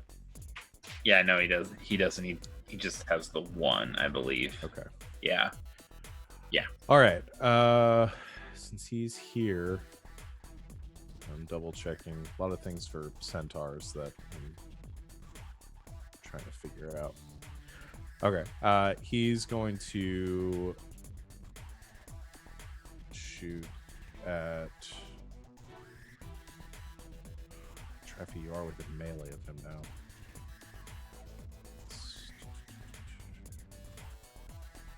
Okay, no, he's gonna fire a shot at Alessa, but he's not going to make an attack roll. Instead, he is going to sort of fires the shot up. He's gonna fire a seeking arrow. Oh no! I need you to make a dexterity saving throw. Okay. Alessa, I see it coming. you do, so you have I have it. advantage on it. Whew. 19. Okay, you succeed, so you'll take half damage, and he won't get the additional effect of the seeking arrow. Okay. But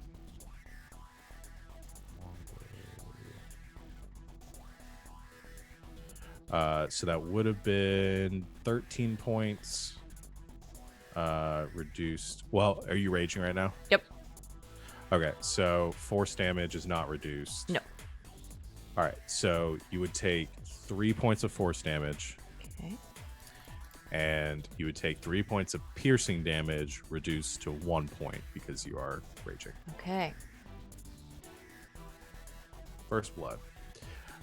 Is it? Because that was temporary hit points. Yeah. That still counts. The second shot he's going to take is going to be at Treffy with disadvantage.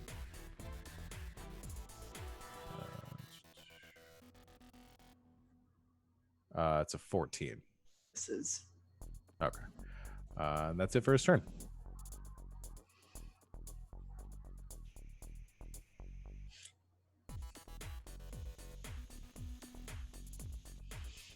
So what's it like over on your side? Quiet. Like, it's quiet on this side, not telling you to quiet. Yeah. Probably still a little bit okay. telling you to be quiet. So real that weird is. with no fans. It's your guys' turn now. Okay. Wanna come get me, Alessa? Is that me? Yep, here we go. I pick up the ball. Okay. And then... Oh, goodness. He's gonna try to get me. I'm gonna go 30 feet over here. That's that ball. Oh, that's me. Wait, that's the other ball. Okay, here we go. You got a lot Can of you like balls. lock the drift globe to me? Is that a thing? No, I can't. That's okay. I'll just move it around. I'm gonna pick up Treffy. You can multi-select. Don't know how to do that. Not gonna learn. Click and drag. Make a box. I hate learning. I just swing by, reach out an arm, grab Treffy. Let's All look right. at you, bye. I'm And gonna away move we go. I'm gonna move you guys to the. You're moving to the other side of the field. Yeah. All right, so I'm gonna move you right to the other side, and then you can decide where you want to go from there. Okay. So that was 30 feet. Like 40 feet. I need to get within 60 feet to cast Banish. Okay. So I've got 10 more feet, and theoretically I can dash. Too. Did you make a con save for the? No, you didn't get hit. Never Didn't mind. hit me. So... Yeah, fuck it. I will use a bonus action to dash. Okay. So I can go, because I've got 10 more feet. And then we'll go off this general direction for some of my movement. I have a lot. I can get all the way to the pedestal, but... Okay. Which of these? So if you're going straight forward, which of these two squares are you running on? Well, in Hebrew, Jehovah begins with an I. Jesus. Say left or right. This one, the left one. Left one. Okay. We'll go like here-ish. Mhm. Oh, And I I've assume made you my... went over this square and Yeah. this square. Yes, in a direct line. And a direct line forward. And then I still have some movement left, but Treffy was waiting to do something. Yeah, so assuming nothing happens to make me not be able to cast this, I'm going to attempt Banish on Idawai and Ireb He's gonna counterspell you. at 5th level. Yeah, I think he'll do third and just to make the roll. So DC 15. Intelligence. It's a 12, so he fails. Okay, so they still need to make the save, but that's going to be Charisma saves. It needs to be 19. All right. Well, he rolled better on that roll. And Idawai rolls a natural 20. So it's a 22. And then Ireb. Proficiency. Does. Rolls an 18. So he fails. Okay, so one of them's gone. All right. Nice. I banished thee from the Shadow Realm! They just send him to like the stadium on the beach. material plane. Yeah. Yep, he goes somewhere much nicer than this. But Ireb is gone currently. Otherwise, counterspell failing. And he used his reaction to counterspell. He can't Mhm. block. Bye. I finished my turn now. Score. You have enough movement to get all the way up there? Yeah, I dash as a bonus action. I can go 100 feet, Okay. and I was That's down right. down near the It's like line. 80. All right. You go running up to the pedestal and you slam dunk the funk. And as the ball hits, the buzzer sounds, and the first round is over as Kirkstorm calls out over the speakers, Griffins score 1-0. All right. I will drop banishment so that he comes back. Oh, Gives that's me nice for, of like, you. A second. I figured. So he's comes back just in time to see them score. The Prowlers seem frustrated but not overly concerned. And we begin to move to the next set, unless you guys are calling a timeout. I I think we don't. need to. Are we good with 3 to... How many defenders do we have? You have 3. We have 3. I'm good with that. Mhm. All right.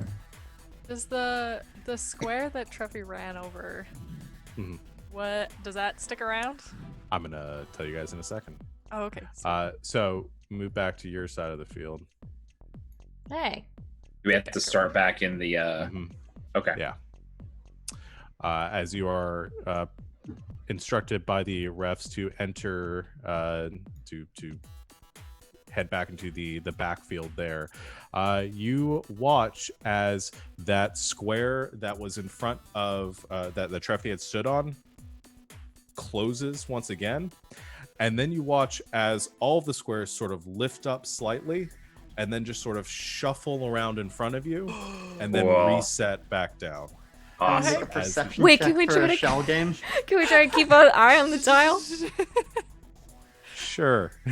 Yeah, can we roll perception Guys- checks? Guys, make a perception check for the one to keep track of the one tile that you The saw. ones that we know. Mhm. Well, then we know about that one. Yeah. That's true. Assuming that That's a actually seven, impacts 17 anything. for Tugless. It's in 18. 25! Okay, you all just look. That one. Ace rolled a That one. 6. It's that one. Everyone except for Ace just goes, that one. He just points to the one he's standing on there. It's like, This one. This one? This is square. So I have to do a lot of moving of other stuff, which I will do. But we also only have about 14 minutes left, and so I don't want to start another Yeah. round just yet. So That's fair. I think that's a good place for us to call Maybe this. talk strategy, or do we want to just wait for the You guys next can one? talk strategy for a bit if you want to, Guys, but I don't I'll want you guys to forget. forget about it before the next. Yeah. I'll forget everything we talked about. Your real quick- thing here though is gone because that has been dispersed as those moved around. Okay. And rather than keeping track Would, of 100 squares that all have difficult terrain on them, I'm just saying they Yeah. magically disappear. Nobody's taking no team's taking a timeout. No. Okay. All right. So then my spirit guardian would stay up Mhm. because it's 10 minutes. Yeah. I'm Okay, just cool. debating if I switch to a defender, I can put up one of my walls at the line. If I'm infiltrator, I'm not going to be able to do much because we know it takes me too long to get over there on my own feet. So, Yeah, that's a good idea. but Does I'm somebody also- want to trade out for Infiltrator then? Or we could just not have one, but That's true. I could try Infiltrator. Okay, change mine so I remember. I'll start That was closing. awesome. yeah. Hey, Yeah, good job, but guys. they didn't seem phased, so I'm curious. Well, one of them was phased out of existence. What? That was gross. It was so quick that I'm sure he was like, a beach. I'm back. He blinked and didn't even notice he was gone. Or if he just banishes people to Sesame Street. So awesome. Well, we're gonna say the one that you guys still see based on the alignment here. It's like doing a freaking slide puzzle. Yeah. Is this one right there. And yeah, cool. Well, awesome. So if that goes that easy, we might be done with this next match next week. See how the championship round gets to. So thank you everyone out there for watching. We will be back, like I said, same time, same place next week, which I believe is the 6th of June. Jesus. I can't believe we're in June already. We're still in March. Well, It's March 305th. Yeah. So thank you everyone. Like I've mentioned, I'm gonna go plug the stuff that we have going on over the next week that you can tune into on tomorrow, Sunday. We will have the finale episode of The Pursuit of the Black Kestrel, which I'm very excited for. It's been a fun little mini series, and if you haven't had a chance to watch any of it, check out our past episodes. They're all up on YouTube. This one will be too, so even if you can't watch it live, check it out. It's been great. That's going to be at 4:00 Eastern time tomorrow. Coming up over the next week, on Tuesday we have Eos. Thursday we will have Elegant Suffering, our Good Society game. Friday you can catch Savannah and I over on Encounter Roleplay playing Masks at 3:00 Eastern time. And then we'll be back here next Saturday. Follow us on Twitter, follow us here on Twitch, join our Discord, link is below. You can talk to all of us there. That's where we do most of our talking and interacting, and it's a lot of fun. Thank you to my players for being here, and thank you to everyone for enjoying this, and we will see you all in a week. And until then, good game and good night, internet. Nah. Hey.